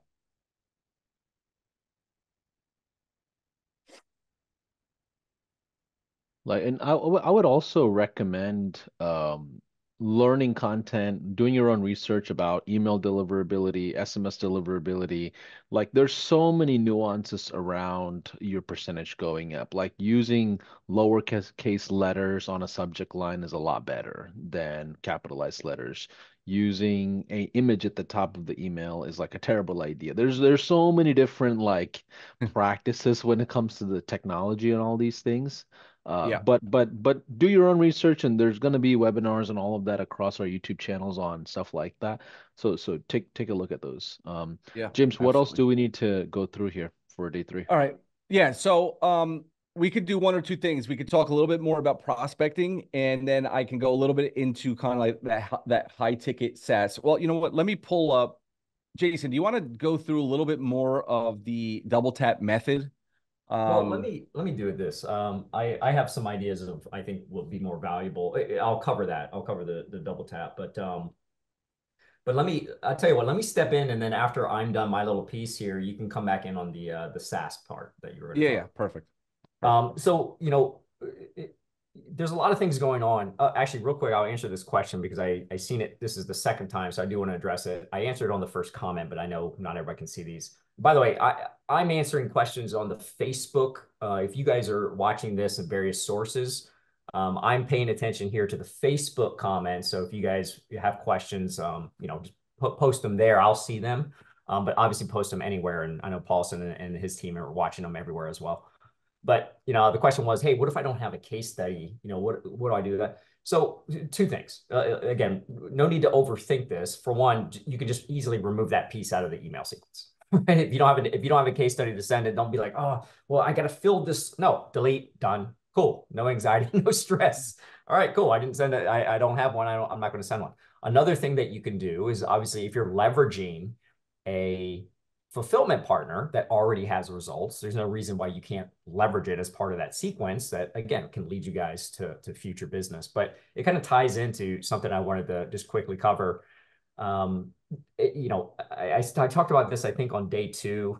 I don't even remember at this point because we've talked a lot of things on a lot of days. Is ultimately you can look at all this and be like, holy cow, there's a lot of things going on, especially for all the new folks. I know there's a lot of new folks. There's a lot of people killing it, killing the game that's here. But I know a majority of the people here are just getting started and are new or trying to get that footing and trying to get that start. And so you can look at all this stuff and be like, oh man, now there's referral automation and covered all this tech. And I have to figure out, like, in the end, right? It's always good to have perspective of what is happening here, right? It doesn't matter what your agency does, right? I always like to say, look, take a step back and let's look at what is actually happening, right? We have three parts to this business. One, find a business. You're going to find a business to do business with. Two, you will offer them your services. Okay. And three, you provide the services if they say yes. That's it. That is all that is happening here. Okay. If I wanted to do this business at the most basic level, I can literally go anywhere outside, go walk into the nearest business. Okay. Found a business and then go up to whoever's behind the counter. I don't care who it is. Hey, are you guys doing any online advertising, or is that something you guys have thought about and discussed? Blah, blah, blah, blah. I'm going to have some people say, no, whatever. Or I'm going to say, yes, whatever. All right, cool. Well, that's something I do. You guys be interested in talking about something like that? And I'm just obviously rambling words at this point. But what I'm getting at is, there you go. Offer services. Like, it can be that simple. And if they say, well, yeah, that sounds like cool stuff, I can be like, all right, cool. And then I provide whatever service I just sold them, or I find someone else to do it. In the end, if we just break everything down at the most basic level, it can help us wrap our heads around what actually needs to happen. So let's take each of those parts in just a tad bit more detail. So find a business. Well, on this workshop, we've talked about two different methods. Okay. We talked about how there's warm prospecting and there's cold prospecting. Warm is where I can tap into essentially a prospecting source where people will come to me or people are handed to me, right? in the example of the arm's reach we used, or sorry, an example of that is the arm's reach, right? We showed you guys a post that you can literally just take, post on your Facebook page or any social media for that matter. And it is a non-salesy kind of almost generic statement of just kind of announcing what it is that you're doing and informing your network of the opportunity that you can the of what you can do for your network, what you're doing and what you can do for your network, and it's just putting feelers out there. We've already, and by the way, I pulled up the names so I can remember. Simon Tompkins here, and this is just today that I've seen. I know there were some people posting yesterday about this. Simon said, did my arms reach post at lunchtime today? I'm in the UK and already had over 20 leads come in. I'm trying to qualify by DM now. And then we had Lori. Lori said, I posted the arms reach and got 2, and that's amazing. I didn't think I'd even get 1, and I just posted it yesterday. Right. I think Christian was another person. She said I did the arms reach, and six or seven people booked an appointment or requested an appointment. Yeah, and so, so under find a business, right? One simple post on a Facebook page can create opportunity, right? That's just one thing that we talked about. The second thing we talked about is that cold prospecting method. Okay, well, I posted my arms reach. What else can I be doing to get clients? Now, again, there's a million and one ways, and I'll touch on a couple here, but let's talk about the double tap that we talked about on day 1.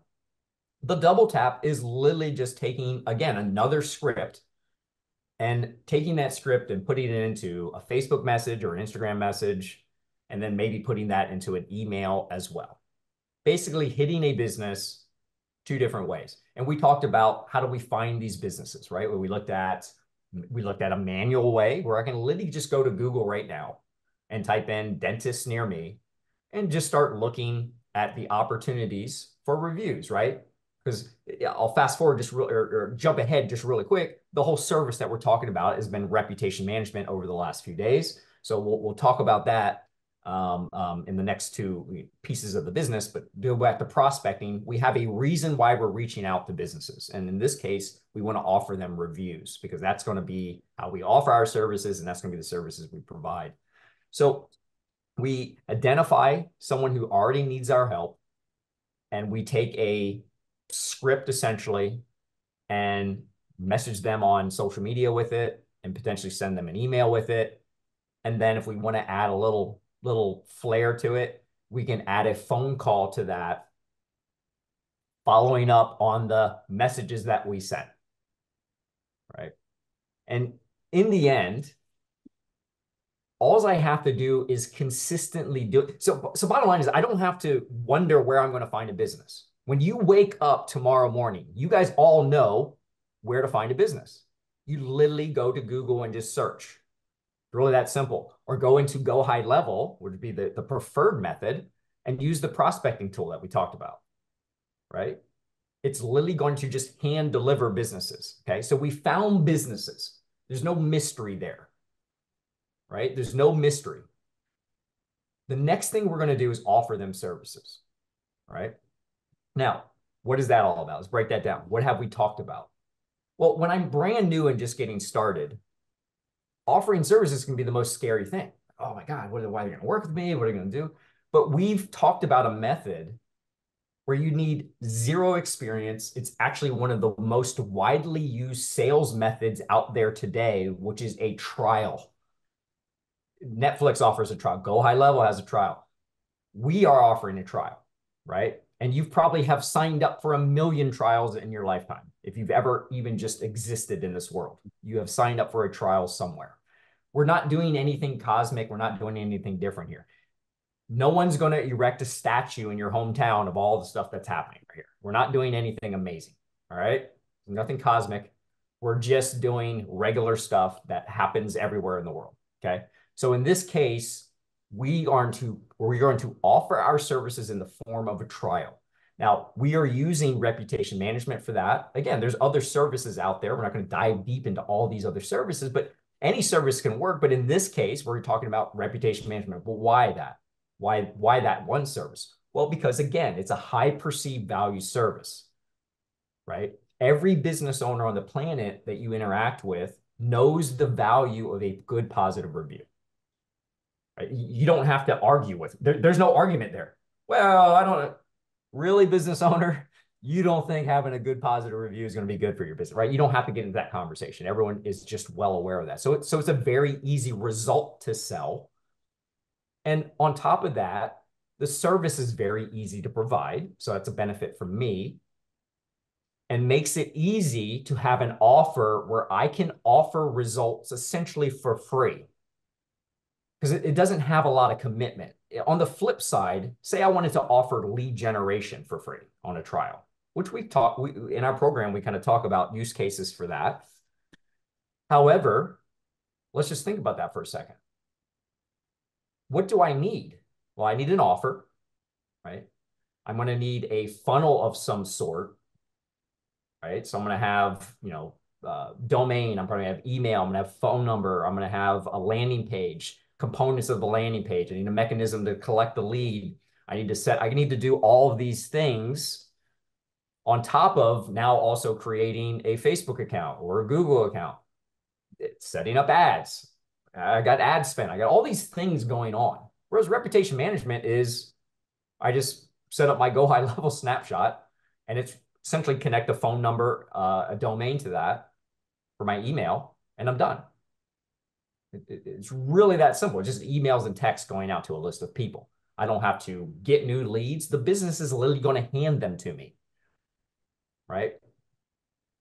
So offer my services I'm going to use in the form of a trial, get my foot in the door with a reputation management trial.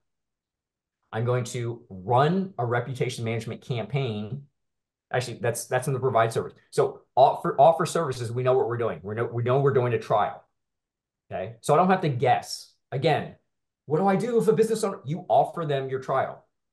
And then after the trial, I'm going to close them on the retainer. Right? So find a business. I find a business. We already know how to do that. Offer them my services. I'm going to offer a trial. And then when I'm done the trial, I offer a retainer. That's it.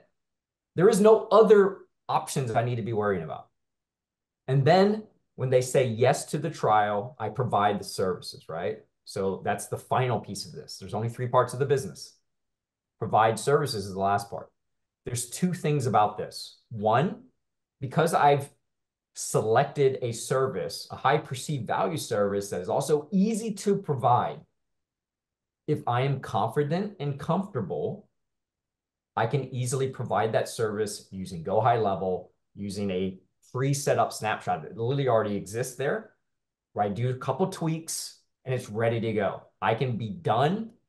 Even if I've never used Go High Level, I can probably have all this set up in an hour tops. That's me because I'm brand new to it, never seen it before. If I'm familiar with Go High Level, 15 minutes. You've set this service up and you run it to their list of existing customers, okay? I'm looking to get just a few reviews, a few results before I circle back and say, hey, as you can see, we had 10 Google reviews. Your rating was at this. Now you're up to 13 Google reviews. You had 3 5-star reviews come in from this trial.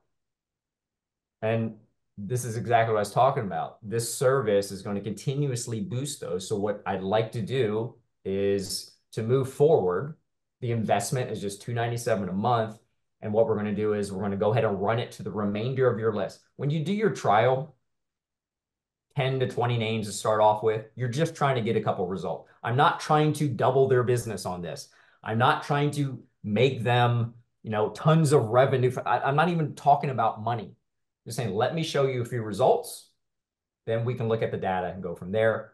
And that's all I'm doing. I'm getting a couple reviews, circling back and say, hey, essentially the translation is, look, I'm not like everyone else who's promised you the moon and the stars and never delivered anything. I said I was going to do this, and I just did it for you. The investment to continue doing that and move forward is $297 a month. I'm going to complete the remainder of your list for this month. And then what we're going to do is essentially capture all your new reviews from new customers going forward. Okay. So the first part of that provide my services is I do that because it's a quick, easy service to do. The second option I have there is I look at a computer and it starts smoking. There's flames jumping out of it, and I'm scared. I curl up in the corner and I cry.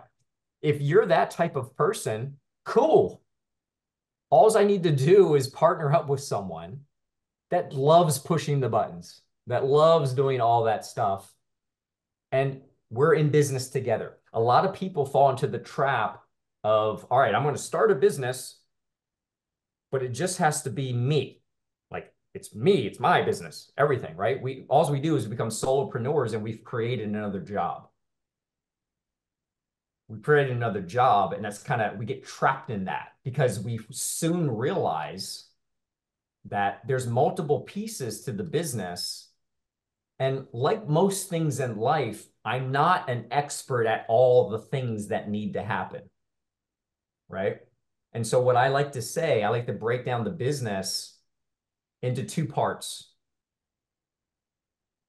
Okay. And every business on the planet falls into this.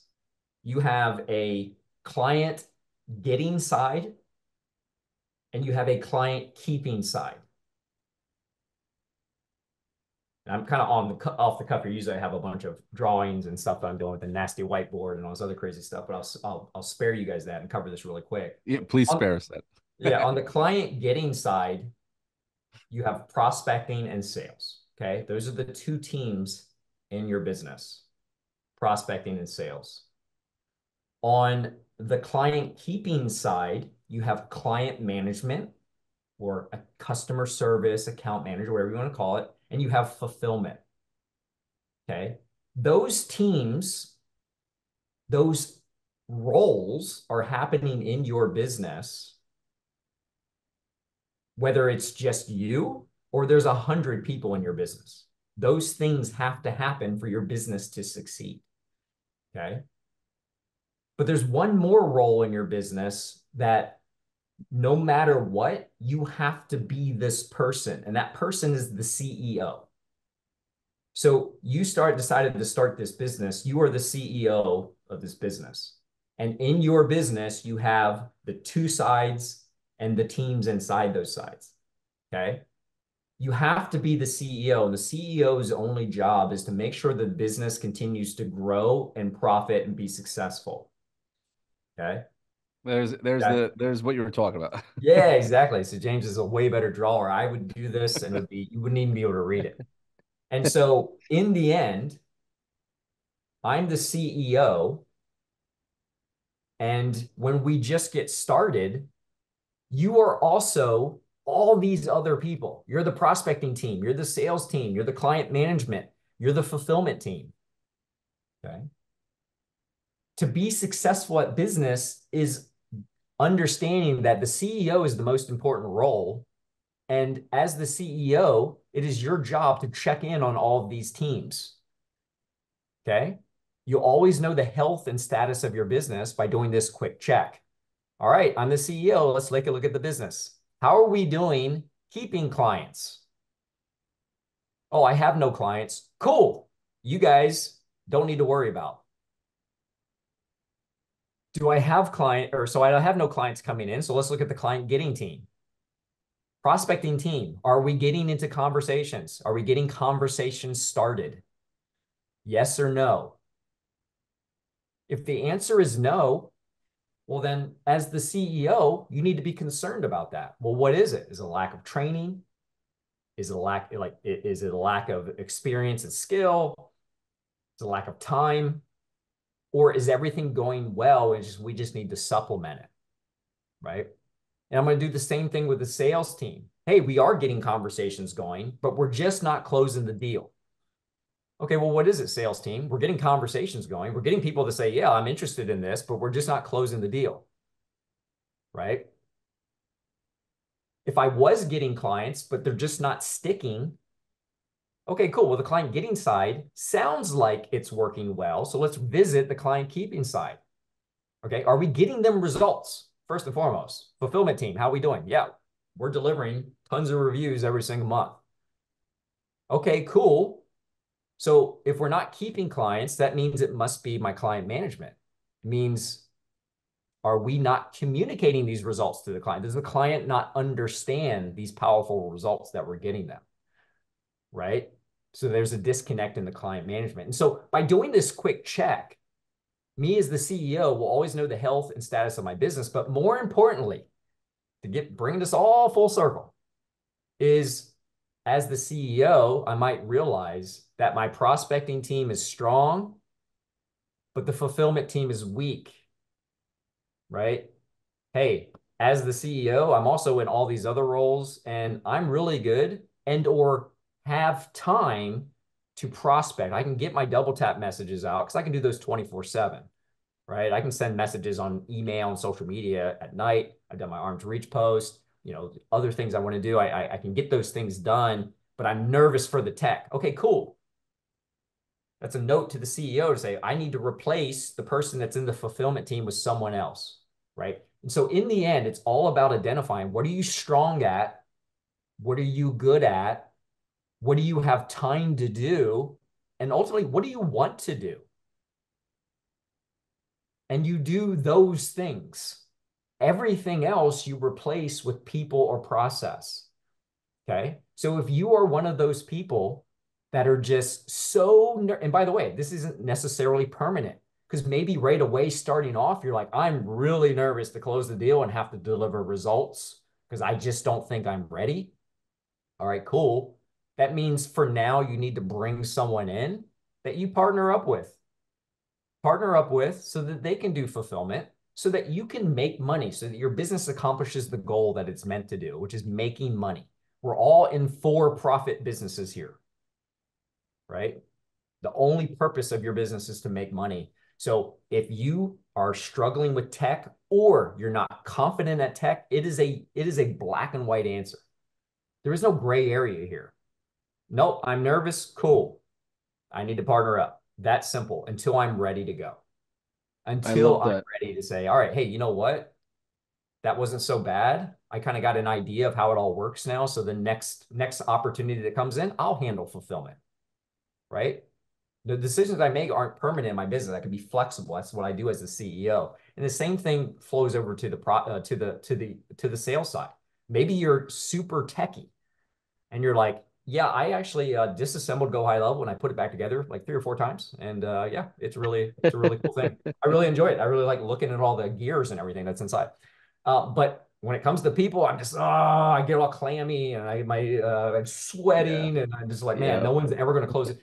Cool. That just means you need to partner up with someone who's the opposite of you until either you're confident or you're happy with what that process looks like. I'm going to go ahead and tell you that just through our years of working with multiple agencies and just being in the agency world, we've seen it a million times where two new people kind of get started to have those opposite uh, characteristics that come together to make themselves whole. They love that process so much because it relieves anxiety. There's no stress in it because their weaknesses are handled by someone else who's actually good at those things, that they end up just being partners in their agency for like the rest of their agency career. And they go on and make very successful, they go on and grow their very successful agencies. And then there's others that initially, to get that confidence, they partner up and then they eventually go their separate ways as that confidence builds up, right? And so it's important when, again, we come back and we just look at what the simple things are that are happening. There's not a million things going on. So two things I want you to take out of all this here is when you wake up every day, you should know exactly what physical actions you are doing that day in your business. Okay. I wake up and I know I need to find a business, offer services, provide services. Well, I had no clients, so there's no one to provide services to. I have no sales appointments, so there's no one to offer services to. Okay, cool. Find a business today. And I know, cool, all I'm going to do is I'm going to go to Google and I'm going to do some searches on niche X. And I'm going to contact 10 businesses today, 15 businesses today, 20 businesses today using the double tap method where I will send an email and I will also send a Facebook message. No guessing, right? I'm not waking up saying, oh, I'm going to work on my business today. Well, what does that mean, right? Be specific. So every day I physically know what I'm doing. I'm going to do my double tap. And I'm just going to do that consistently until I get someone into the second step of the business, which is offer them my services, which I already know is start off with a trial and then get results and close them on the retainer, right? And when it comes to providing the services, I've already made the decision. I'm not very good at tech. I'm partnering up with someone to handle it. Decision's already been made, or I understand it. I got the snapshot. I can figure it out. I'm confident in it. I'm doing the fulfillment. You figured out your whole business. There is no loose ends. And now I've got a system, a process that I can consistently execute every single day. And that's what this has really been all about. This workshop is to give you those tools, give you that process. And then with the tool and go high level, it just simplifies everything. And should never be guessing, should never be guessing in your business. And with that process and understanding what I just walked through, you're not going to have any problems prospecting, finding a business. You're not going to have any problems closing the deal and getting the results that you need to get those clients, keep them paying so that you can grow it to where you want to grow. Does that all make sense? I love that, Jason. And if for those of you that want to go deeper into what Jason's talking about, there's a book called Rocket Fuel where they differentiate the visionary versus the integrator. And in every business, there's two of those types of people. In the beginning, you're going to be doing both to just get the ball rolling. And remember, you're going to separate those roles out between a CEO versus a COO or a CTO type of a role. In the beginning, obviously, titles don't matter, but the hats that you wear eventually would have to be separated. And the other thing I want to add here is everything we're sharing in this entire workshop is around the launch strategy of this digital business. Your scale strategy, let's say my threshold of scale is like after 25 clients, now it's time to scale. Everything needs to be SOP'd out, right? After that 25 client mark, your strategies are going to change. You're going to have multiple streams of traffic, multiple types of programs that brings in inbound leads, and you have to get to the world of setting appointments and closing appointments. Nothing else matters. And I don't ever mean to offend anybody in the HighLevel family when I tell you, please do not hide behind a snapshot. What matters more is your effort and what you're putting out there in the sales. Like smile and dial is what matters. Setting appointments and closing appointments is what matters more than any of this fulfillment stuff. None of this fulfillment stuff excites me because I'm a sales guy. What excites me is you being able to close deals. That's point blank period, no matter what workshop. And also another thing I want to add is don't watch multiple workshops and not take any action. Just take one workshop and implement everything in it before you move into another strategy. Like everything we taught here is based on James's and Jason's business, right? We know these guys generated close to $35 million worth of a run throughout their career implementing some of these. Doesn't mean you're going to get the results, the same results, but we know the fundamentals of how to go to market, how to leverage these things to get out there. I love all of you. That's why we say the tough things that you may not want to hear, like don't hide behind the snapshot and not do sales. Okay. So let's keep Yep. going for day three content. I know there's more things to kind of review here, James. Yeah. So I want to leave like some maybe 20 minutes for a Q&A at the end. Perfect. The only additional thing I'm going to talk about, hold on, let me get my slides really quick, is I'm going to kind of go into, we talked early on in the beginning about, the trials and offering our services. And then we kind of close this. I kind of hinted at the fact that, we typically like to sell on the higher end scale services, right? We sell, the way we do it is we sell based on services, right? We don't ever talk about the software. We don't ever talk about all the stuff, the missed call text back. As amazing as all of that stuff is, and this was mentioned early on, is that if you start to talk about that in a sales conversation, it's over. Yeah. Like in a sales conversation, if they're asking you about all of the intricacies, it's over because it's only about the result, right? It only ever is. And by the way, this is sales across every single possible industry there is. Okay. It's the result. How do I go from X or A to Z? What problems do I have? What are you going to give me that's going to solve those problems? And so I just want to do like a little quick one slide look at kind of typically what we're doing. Essentially, and this is going to be niche specific, but let me make it bigger. Hold on.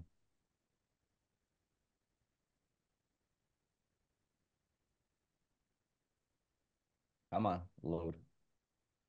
Oh, there we go. So again, like, and this is going to be depending on the niche.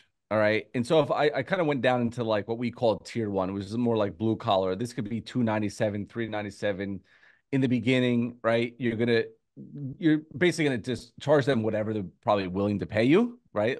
I used to sell this thing for 197 review management. But then as you start to stack up case studies, you stack up results, it's easier to sell higher packaged things.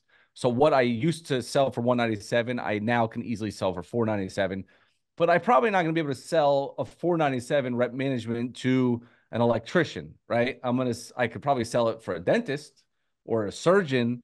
And so again, take these numbers with a grain of salt because it's going to be dependent on basically what niche you're in. Okay. And so all we're doing is as we move up into these packages, we're offering different services. We're adding more services. Okay. And if I'm looking on package 3, rep management, message marketing, lead gen, SEO. If I'm talking to a personal injury lawyer, this is going to be more like 6, 7, 8, 9,000 a month. Okay. If I'm talking to an electrician in a local area, I could probably sell package 3 for package 2 pricing. All right. And what I like to do if I'm knee to knee with somebody or over Zoom and I've chosen to pitch this type of offer to them and package it up, I will outprice this package 3 so outrageously ridiculous that where they're like, I love these 3 services, but I really would like you to do SEO, right? But it's so expensive that like, man. And so through that conversation, and again, this is a field, I've been doing this for a very long time. I'm purposely outpricing the package 3 and then offering package 3 for the package 2 price to get them over the edge. That's kind of like what I will do in a sales conversation. All right. Now, a lot of people, they may not want to do that. And the reason why they don't want to do that is because then what you're doing is you're packaging your 2 price too low. And so they're like, well, I'm not willing to do SEO and all these things for $14.97. So you just have to bump that middle package up. But the goal is, and again, this is just my strategy that has worked well for me, is package 1, package 2. The third package is priced so ridiculous that there's no way they're going to take it. And then when they're like, like there's no way you could do this, that's when I'll say, well, you know what? I'll tell you what, I'll give you package 3 for package 2 pricing. That's just a sales tactic. So I just wanted to kind of go through how I typically will package them. And again, if I'm talking PI lawyers and so like surgeon that I have down the road, it's gonna be much higher than this. But I don't want to talk about such high packages where you guys can't believe it, right? And so I want you guys to understand that like starting point could be 297, 997, and 1497 for package for pricing. I would say find your comfort zone and figure out your worth in the local market or that economy that you're serving. Now, Jason, if you don't mind, can you go to slide number 52 for me and do a quick review on that? Because everything James just shared here is built on slide 52. Okay. And what that is really just the ascension model of how a Trojan horse offer is built, then transitioned into a mid ticket or a high ticket. And here's the thing, some of you may not ever offer a high ticket. Like maybe that's not something you want to deal with, and you just do the SaaS hybrid model of a Oh yeah. productized service like reputation. So yeah, if you don't mind, can you pull up slide 52? I just bookmarked it on my side because what we just shared is built on that, and you need to create your own. And then when it comes to pricing strategy itself, there's something called popcorn pricing. Do some research on that and understand price itself is a weapon. It's not, you can dictate pricing structure to force all traffic to go to one of your three packages, and there's strategies around that. But yeah, James, can you review this? And Jason, if you want to add, chime into this, I think that'll Yeah. be helpful. Yeah. Jason, you want to take it? Yeah. Sounds like you Yeah. do. So again, remember we have two different stages of of of our business, right? We have when we are just getting started versus we're making it happen. We're getting results. We're growing. We have things going on. And so at the very beginning, right? What we love here is using again what we call the baby Yoda strategy. We're just mimicking how the streaming services kind of came in and took over cable, right? The trial process, right? This is to give people an easy foot in the door, lower the friction of a sale as much as possible because when I get started, I don't necessarily have results, or I probably have zero results. I might not be confident, and so when you're just getting started, it's all about just getting going by whatever means possible. James said something powerful earlier on that I just want to bring back and just resurface again to remind, to again, put it out there in the air is remember James had said when he started his agency, like we each started separate agencies. I just, for clarification, we had separate agencies and then met later on. So when he started his agency, he did whatever he could just for free with anyone in his circle. Hey, I'm starting to do this. You mind if I do this thing for you? Right? He wasn't charging. He wasn't even doing this baby Yoda strategy. He wasn't trying this, I'm going to do this trial and whatever. He was just like, let me just get some repetitions. Let me just get some repetitions in. Right. And for one, that's a very easy sales tactic of just kind of coming in and saying, well, look, let me do this for free for you because a lot of this I'm new. I want to get going, but I believe in the process, believe in myself, being able to do it. But look, I want to do it for free. Give me a case study or something after we're done with this, right? Nice, easy slide in the foot in the door, just a kind of an alternative to the free trial kind of method that we kind of laid out for you.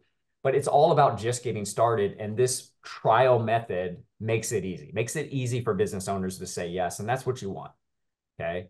Now, again, what Paulson was alluding to, what James was just kind of highlighting is this isn't necessarily your permanent sales strategy. It can be, by the way. There are people that still, like even our coaching program, that have been running their multiple 5 figures a month in their agency, and they still do it this way.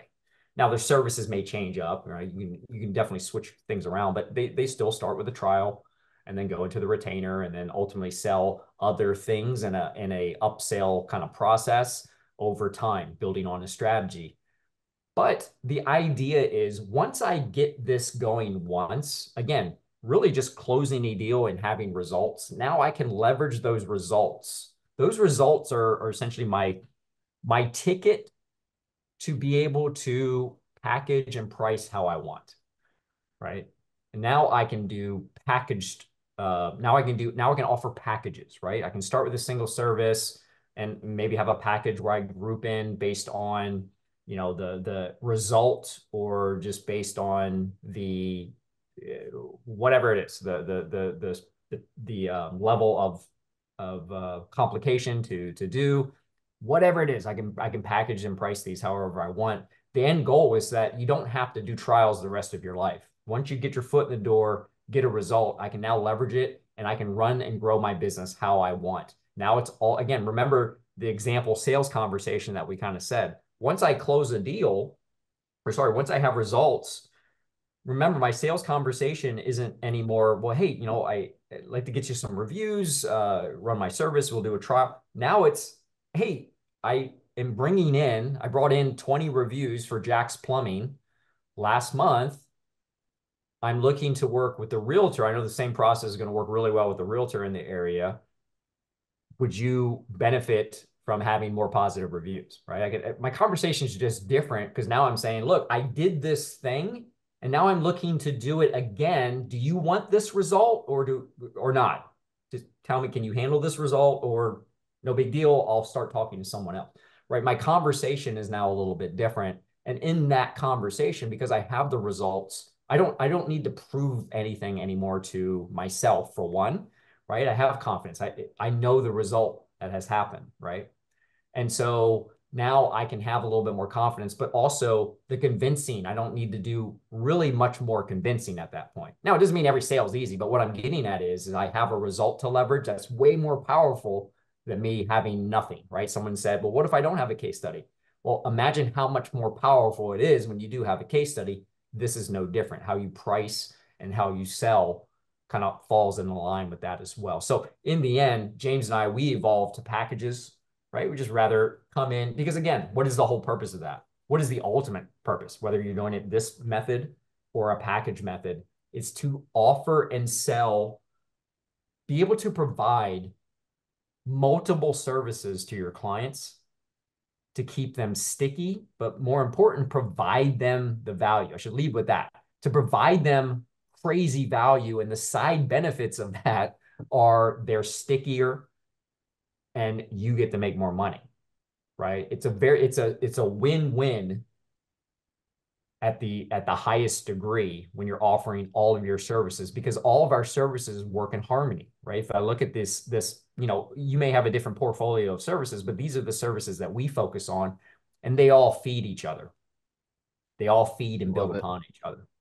Love it. Awesome, Jason. So, James, let's do a giveaway. If you have another one or if we're done with it, no problem. But what I want to do is make sure we do a quick Q&A. We're almost at time here. So, I want to maximize the last maybe 15 minutes if possible to go through relevant questions. So, first things first, give us a yes in the chat if you feel like you've got a ton of things to implement.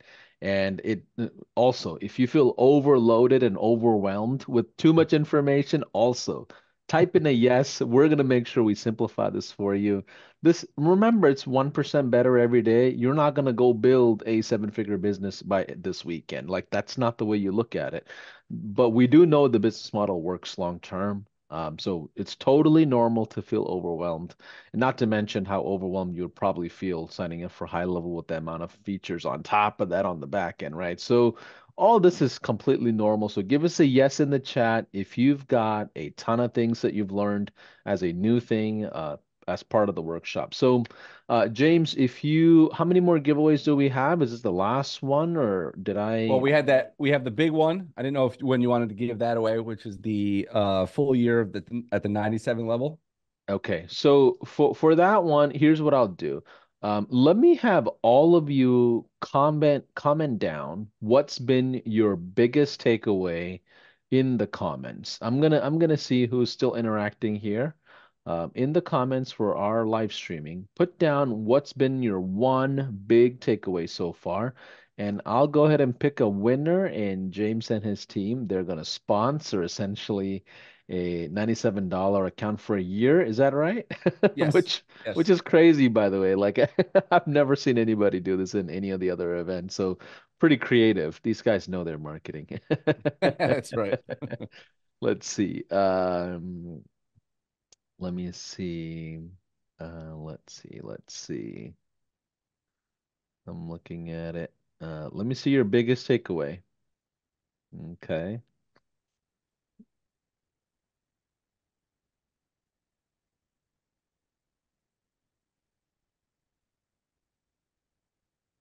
All right, let's go with Ian Martinez. I just see him as the guy in the middle of my news feed here. Ian Martinez, he said, it's simple, start small, and master that before moving forward. I love that. Ian, you are the winner of 1 year's worth of HighLevel from James and his team. They're going to essentially somehow sponsor it or pay for it, so reach out to them. Yeah. So if you guys are down for it, anything else we need to cover as far as strategy content before we go into Q&A? Anything? Yeah, not really. I will just make a quick point on, well, when do you want me to kind of show what we're giving away? You want to wait for that? Like, Let's do it try. after Q&A All right, if we'll you do it want after to. Q&As. So Okay. I do want to just make one point real quick about how, how Go High Level also creates a massive opportunity for stickiness with clients. And so I want you to think about this, and this is what we've seen a very big stick rate with clients in our agency is when we used to have like click funnels, right? So we would have their funnels and click funnels, and then we would have our own um, like using text line, right? Our own tracking, and then we would have all these different assets. And so if a client did want to leave, he wasn't really losing much other than maybe a landing page. Okay. And when we moved everything into Go High Level and our clients into Go High Level, and they understood that the ownership, right? Because remember, we're selling the services. We may have run them through the SaaS configurator. We may have used that for ease of implementation and stuff like that. But to them, we're just running the services, and we have all these bells and whistles that we're using. They don't, most of the time, don't even really know, right? Unless they want access so they can log in and see reporting and stuff. But all the funnels are there. Now their tracking phone number that we own is on their website, is on their ads, is all over the place, is there. All the Google ads is tied into there. The Facebook ads is tied into there. And so when they leave or say, hey, maybe I found another company that's $100 a month cheaper, right? You get that every so often. What do I have to do to get all my stuff? Well, typically, and I'm not saying anybody should do this, but that's our stuff. That's our assets that they don't get when they leave. When they leave, they have to agree to lose it all. I'm paying for the phone number, right? Yes, I'm making money, so I'm just using a little bit of the profit to pay for the phone number, to pay for the, Go High Level pays for the hosting, for the domain name, for all this stuff. And I'm telling you right now, the amount of times where people are like, all right, forget it. We'll just keep going because it's harder for them. It's like holding ransom, right? I'm holding that. And why do I do that? Not because I'm a bad guy. I do it because I know we are the best out there. I know that they're going to go and sign a 12-month contract because somebody else maybe made it sound cheaper and they could do better. And they always come back to us anyway. And now what do I have to do? I have to reset everything up again? It ain't happening. And so our clients, we just let them know, hey, listen, you're going to sign up with us. We're going to handle everything. We're going to pay for your text messages, your emails. And we're higher ticket, so it's easier for us to do that. But maybe there's some people here that are, higher ticket. And all those assets that our clients have within our Go High Level are ours. It is ours, and they don't get it back. They don't get any of it. Yeah, and I've seen other agencies do a cancellation process too. So let's say you have a client that must exit for whatever reason, they can pay a certain lump sum of fee to basically Yeah. be migrated to their own high level account and be an affiliate essentially. If that, I Okay. mean, I've seen I that left that soft. part out, by the way. Yes. I've Yes. seen that soft landing because there will be franchises that get bought out. There will be businesses that get Yes. flipped or merged, or there are scenarios that call for it. But remember, you have control over your business. So they're working with you in a sense, in general. But just a That's a quick very good reminder. point that I forgot to mention is that the only other time that we would allow them to leave is if they use our affiliate link for Go High Level, and then we do an agency transfer. And then Yep. they're running it themselves, or maybe they hired a marketing team. Some people that happens too, Yep. in-house. And so that would be the only Okay. caveat to that. Awesome. So we're at 104. How long do you guys have for Q&A? And what I want to do I'm is rapid fire Q&A. So like one answer, 10-second answers. And what I'll Yeah. do is have everyone type in Q or question before you write down your question in the Facebook page. I'm at the external high level Facebook page to monitor all questions, just because I can't look at 9 different channels at the same time that's streaming. Um, but so type in Q and then your question. And what we will do is rapid fire as much as we can, as quick as we can, with short answers as fast as we can. Okay. So let's see. Derek saying, oh, sorry. Let's see. There's a couple of people that Matt Stanley. Matt, Matt Stanley is asking, when are you guys going to talk about SaaS component of HighLevel? Sorry, say that again. Matt Stanley is asking, when are you guys going to talk about SaaS component of HighLevel? Well, like I said, we are selling the service, and everything that Go High Level has comes with this with the service that we're selling. You know, and we mentioned in our sales process, talking about missed call text back and all these features. Oh, you can host your funnels there. You can have your own website there. You can have your own text, your own phone number. Like it may work for some people, but for us, the services, we're selling them only the services, in Go High Level is the tool. Yeah, the alternative and when it would come into play, and again, this is very occasional because usually when you describe it this way, they end up going back to the, no, you guys just take care of everything, is what we like to call the consulting option. So we actually use this a lot as a downsell. This is something you guys can all put in your pocket. Say you're trying to sell Facebook ads, you're trying to sell reputation management, whatever it is.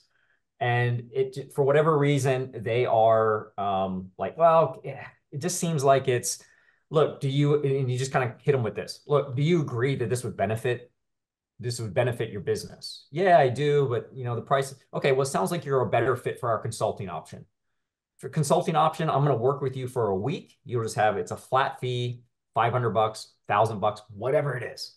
I'm going to work with you for 1 week and I'll help you set this up in your business so that you can completely run it yourself. Now, part of that is we're going to give them essentially, not give them, they're going to pay, Go High Level comes the SaaS mode becomes a factor there where they then get it. We say, look, we're going to work with you for a week, help you get everything set up, show you how it goes. And then after that, you just rock and roll. And at any point in time, if you need me questions, you just want to consult, you can hit me at my hourly consulting rate. It's 150 bucks an hour. You can get me as needed.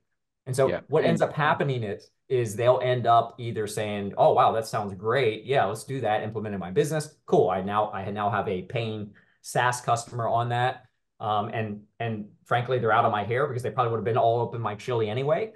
Or they say, well, actually, you know what? No, you just do it because I want to end up doing it. And then I get my original sale anyway. So Yeah. And then one thing we didn't really mention much in the workshop is the churn rate between services versus products, right? So as long as you park your clients in some sort of a software solution, and that's the consolidated central point of the relationship, you usually will have much lower churn versus, let's say you just throw Facebook ads at them.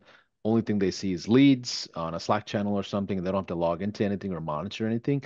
You usually will have higher levels of cancellation. So just side note. Okay, Preston Bond is asking, how does, it's a technical question. How does connecting a domain work? Do we use the customer's current domain? Do we have to set up a new domain? Do you go over that in your training you provide? I see you explain how to get domain for your own sub account, but what about for your clients? So what we do is we get a domain similar to what our clients is. Typically, if they have a website, you know, a lot of them do have websites, and it could be abctowing.com. We'll get abcnjtowing.com, and we'll run the funnels on there. That's all.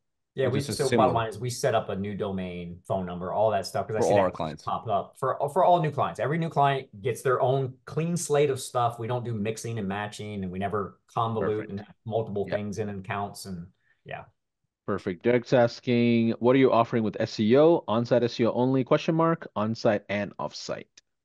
yeah, SEO is going to be your full up SEO service, which is on-site SEO, on page and off page. A lot of times we'll do outsourcing for that, Yeah. but yeah, we're doing a full up SEO strategy, and then a lot of times that includes the Google Business Profile as well. Okay, Alicia's asking, how do I get an account to select to pop in when adding a new snapshot inside of HighLevel? Um, Not sure if I follow that, but if you go to our success room, which is speakwith.us/success, you can talk to a live agent 24/7 on a Zoom with HighLevel, and they can go through that with you. And Anshul is asking, you mentioned promise results as opposed to 7-day or 15-day trial. What is the promise for the trial? The What promise is the is, hey, we're going to result? run this. Yeah. So exactly. We don't do time based. It's always results based, but we don't I don't want to cause confusion and make you think that we're promising results. We just say, look, we're going to run this. Let's get some results for you. And then once we get in a few results, we'll get together, look at the data and go from there. It's really that simple. We're not saying, all right, we're going to get you 3 reviews. You never Yeah, no. promise results. And the reason why we don't do time is because I want to get out of the trial as fast as humanly possible. I don't want to say, oh, it's a 7-day trial. And then day 2, I got them 10 new reviews. And now I'm sitting there thumbing my way, waiting for the countdown. And then maybe nothing happens the rest of the time. And like, well, it started off strong, but then nothing. Like, you just get the results, get in and get out. And what's the level of result that you like before you reach out to the client and like wow them? Is it like 5 reviews, 10 reviews? Like what does Yeah, that look we're like? looking, anywhere from the 3 to 10 type, depending on Okay. what I'm working with and what's going on. I'm not looking to, again, double their business revenue or anything. I'm just trying to show them that I'm not full of crap and that what I said is true. Let's get together and get more of those. Yeah. Yeah. Matt Stanley's asking, when will you guys cover the AI piece of this you alluded to yesterday? So yesterday, actually, we covered just the right amount of AI, which is basically the responder that you can basically accumulate. Anything you want to add to that? Yeah, just real quick. I mean, it's a simple toggle switch on, and the AI is replying to the reviews that people are leaving based on the rep management that we're running, because it's a very big ranking factor for Google business profiles. And so instead of hoping that your client responds or the fact that you have to respond as you are providing the service, AI will do it for you. And I saw a question that said, do you charge more for that? 100% can. It depends. That's the hard part, right? About having concrete answers is because like I may for one client not, and then the next client I might because I know they have more money or like there's no concrete Yeah. answers to a lot of things. Just do it how you want. Yeah. One thing I just remembered that I wanted to mention is when you have custom pricing, like the way Jason and James do, remember there's revenue volatility, even if that's not the same thing as client volatility, right? So when you have revenue volatility like that and you're selling different price points, remember predictability becomes sometimes difficult and you don't know what kind of ratio you'll see. So ultimately, what you have to do is build an amount of volume to sustain regardless of what that volatility is. Is that something you guys experience in general? Or, what does that look like for you guys on custom pricing? Volatility in Sure. terms of what? Well, I Like think total revenue in a month, right? Oh, got it. Like, Yeah, yeah. Yeah, Yeah, it's a matter of what's the output of prospecting and what are we charging? In terms of right. pricing though, we're fairly simple. Like we're not going to be Okay. bouncing around all over the place. Once you lock in, you just lock in. And that's Yeah, all about creating the rinse and repeat cookie cutter type process. So you don't have to think about it. You don't have to, again, when I wake up every day, I know exactly what's happening in the yeah. business. We know how it's going to flow, and that there's a lot of peace of mind in that, in Love knowing that. that. Yeah. Okay, awesome. Kahina is asking a question that is relevant to the 5-day challenge and missed call text back. So I would love to get your feedback on this as well. How do you convince a client to switch or change their phone number to a high-level number? I mean, so again, this is going to depend, right? If they have their own website and there's a phone number on it and they on their Google business profile, it's their phone number. I'm not going to switch any of that. That's not what I'm gonna because now you're gonna be name, address, phone numbers will be messed. They're gonna lose rankings and stuff like that. The only phone number that I'm gonna be utilizing is the trackable phone number for, let's say, lead generation, Facebook ads, Google ads. The phone number that's in there will be it. Now, you could have the phone number forwarding, like you could play games with all that stuff, but we typically try to keep it easy. I'm not touching their website phone number, And you Yeah. guys like don't their main phone sell number. and you guys don't sell missed call text back as a Trojan horse. You stay on the reputation management, which is why you don't, right? Yeah, Okay, yeah. It just kind of comes with it. Like they're gonna be, cool. yeah. Yeah. Martin's asking, why would a business that don't know me give me their customer data? What customer data are we asking for? Talking about for the rep management. And let me answer this because this is one of those things. Since the history of the phone, and the history of credit cards, people have just been giving their credit card on the phone to random people for their entire lives. Okay. So sometimes when we get into the business, we start thinking about all these, why are they going to do? It's just because it's the way it is. When people do business and I say, hey, this is what we're going to do. This is what's going on. Here's the process. And it's either a yes or no. Why are they going to do it? It's because I'm asking them for it. And I just sold them on a process that involves that. It's very clear. I didn't say, remember, you just communicated and sold this, right? You didn't just come out of the blue and say, hey, my name's Jack. I need all your customers. Like they know what the context of the conversation is. Now, it doesn't mean there's not hesitation, right? It doesn't mean there's not hesitation there. Hey, we're going to simply upload the software. In fact, I can add you as a user here so that you can put the data in yourself. We just need it in there to accomplish the results that we've been talking about. It's really that simple, but don't start thinking too much into it. Again, that's like a what if.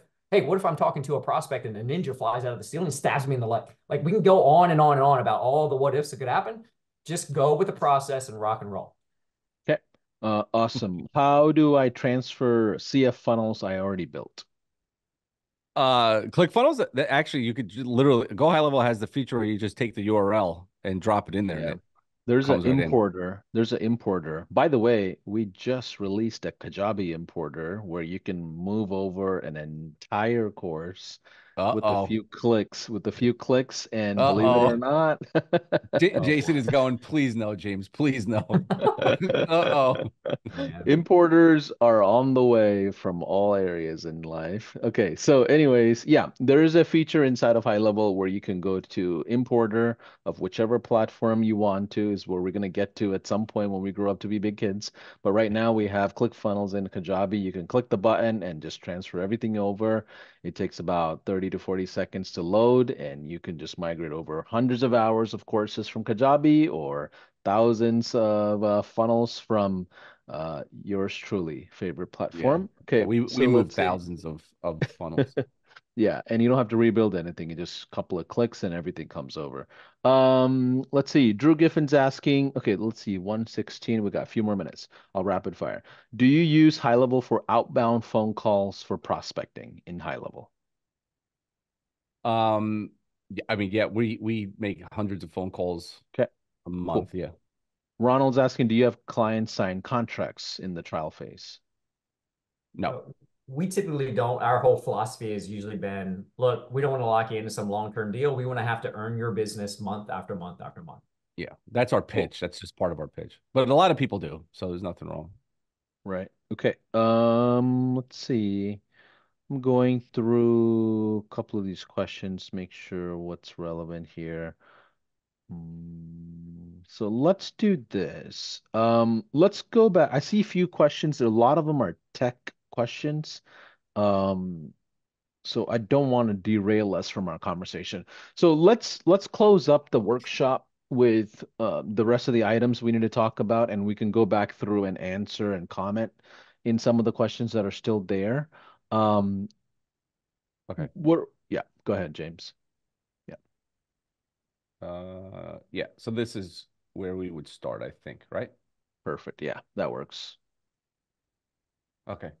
So we're getting a massive amount of questions, and I've been getting a lot of DMs as well. So I changed this up to make it easier for everybody to basically understand. If you get on a trial with Go HighLevel, and or you go to the 97 level, you get our Go HighLevel training. So full training. You get the agency site on that we went through on day one. You get the rep management that we went through on day two, and you get the referral automation that we went through today. That is what you're going to get. Now, the delivery of those, and by the way, the link is up on top. That's the Yeah, right one, finally. The delivery of those is if you sign up for a trial, my own system should be sending you an email on how to on where to find that. Okay, so just so everybody knows. yeah, and it's not Um, any trial anywhere. You have to use this link that's on the top and yeah, sign up yeah, under James. Yeah, yeah. If you go and sign up under somebody else, then unfortunately, I gotta keep the deliverables to people who stay true. Okay. a lot of these questions as well. I had people that signed up for a trial on the 297 level. You're going to be getting all this as well. I will be notified. You'll get an email. You'll know how to get them. Once you start paying the 297 a month, then you will get everything obviously in the well, you'll get this anyway, no matter what. And then you'll get 13 done for you funnels. It comes with the automations. It comes with 2 designs of these funnels. You're going to get a pay-per-click training. You're going to get Facebook ads training to run those as services. You're going to be put in a group where you're going to get weekly Q&A calls. You're going to get an additional like foundations course, right? That's, I think, 6 weeks of it, I believe. Where it's just like if you're new and you need the foundations, you need to learn about this business more, you'll get that. Matter of fact, I think we used to sell that. What did we sell phase 1 for? 2,000, like Yeah, 4 like years ago. $2,000. Yeah. Yeah. So this is like a $2,000 course. And I say a heck of a lot more because once you're in that private group, we release stuff in there all the time. So you'll kind of, you'll get benefited from being in there. And then let's say you don't, maybe you're still using another software, you're not using anything. We're just going to give you guys all this. You'll have access to all that. Does this make sense? Was this laid out in a way where it makes sense for everybody? Perfect. And those of you that maybe are already on the highest plan, or maybe you're not ready to upgrade, or maybe you're already on a trial, just FYI, the items on any level will be in our customer-facing Google Drive. We'll make sure that's available to you at the end of the day today. Our team will go back and drop the resources link so you can access that. But just remember, just because you have access to that doesn't mean you'll be under James, essentially. So the extra bonuses, you have to sign up for either a trial through James or upgrade through James, because Yeah. these things are worth thousands of dollars, and we want to make sure he gets rewarded for the almost 3 weeks of things that we did to prep and deliver. Yeah, and But by the way, yeah. just in case I forget, if they're on a 297 level and they upgrade to the 497, we'll also give them, all this as well. Okay, awesome.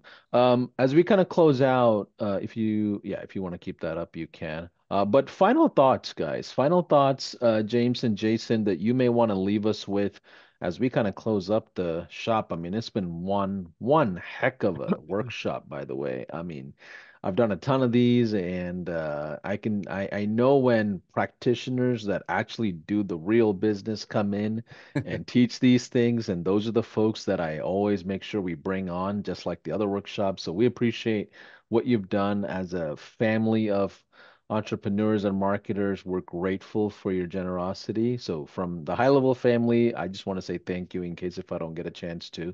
But any final thoughts that you both may want to leave us with? Yeah, I will. First of all, thank you, Paulson.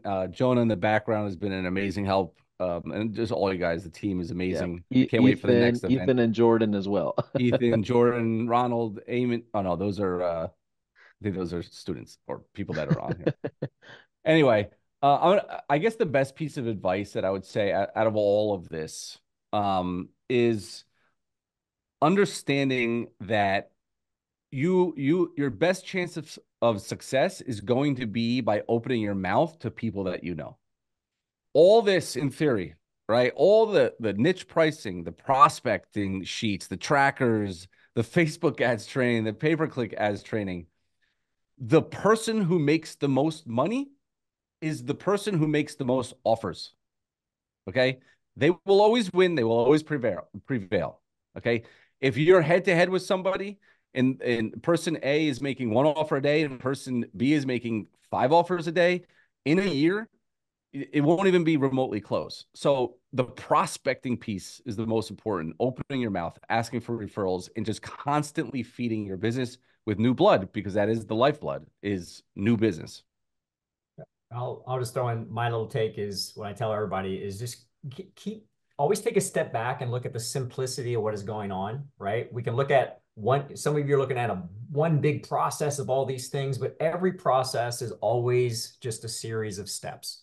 You're just doing one step at a time, and understanding what those steps are when you wake up every single day, you should physically know what you're doing, and that eliminates the overwhelm. Remember, we're just finding a business, offering them our services, and then provide the services. Keep it simple. Don't overcomplicate. One step at a time. Do that every day, and you will get to where you want to go. That's simple. Yep. And I've got nothing to add. The workshop has been unbelievable. I mean, the amount of if you just spend 5 or 10 minutes watching one component of the workshop, I promise you have enough to take away. But either way, we do these pretty often now, almost twice a month. If you are watching this from the outside as a non-high leveler, I promise you and I might be a little biased, but for a marketing company, marketing professional, influencer, coach, consultant, even ecom guys and gals, like high level is the next big thing, and I'm excited to be part of it because we're all practitioners of the business to consolidate almost 600 features into one place and then white label and go out to the market as a subscription. It's never been done, and we're just getting started. I promise you, we're just getting started.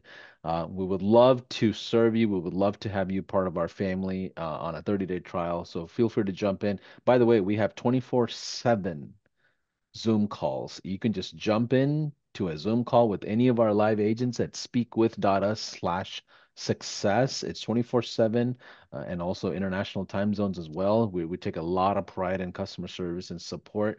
But guys, and thank you so much for saying yes to us. I'm looking forward to possibly meeting you guys, if possible, at our high level conference, maybe We'll be there. masterminds and other events and things like that.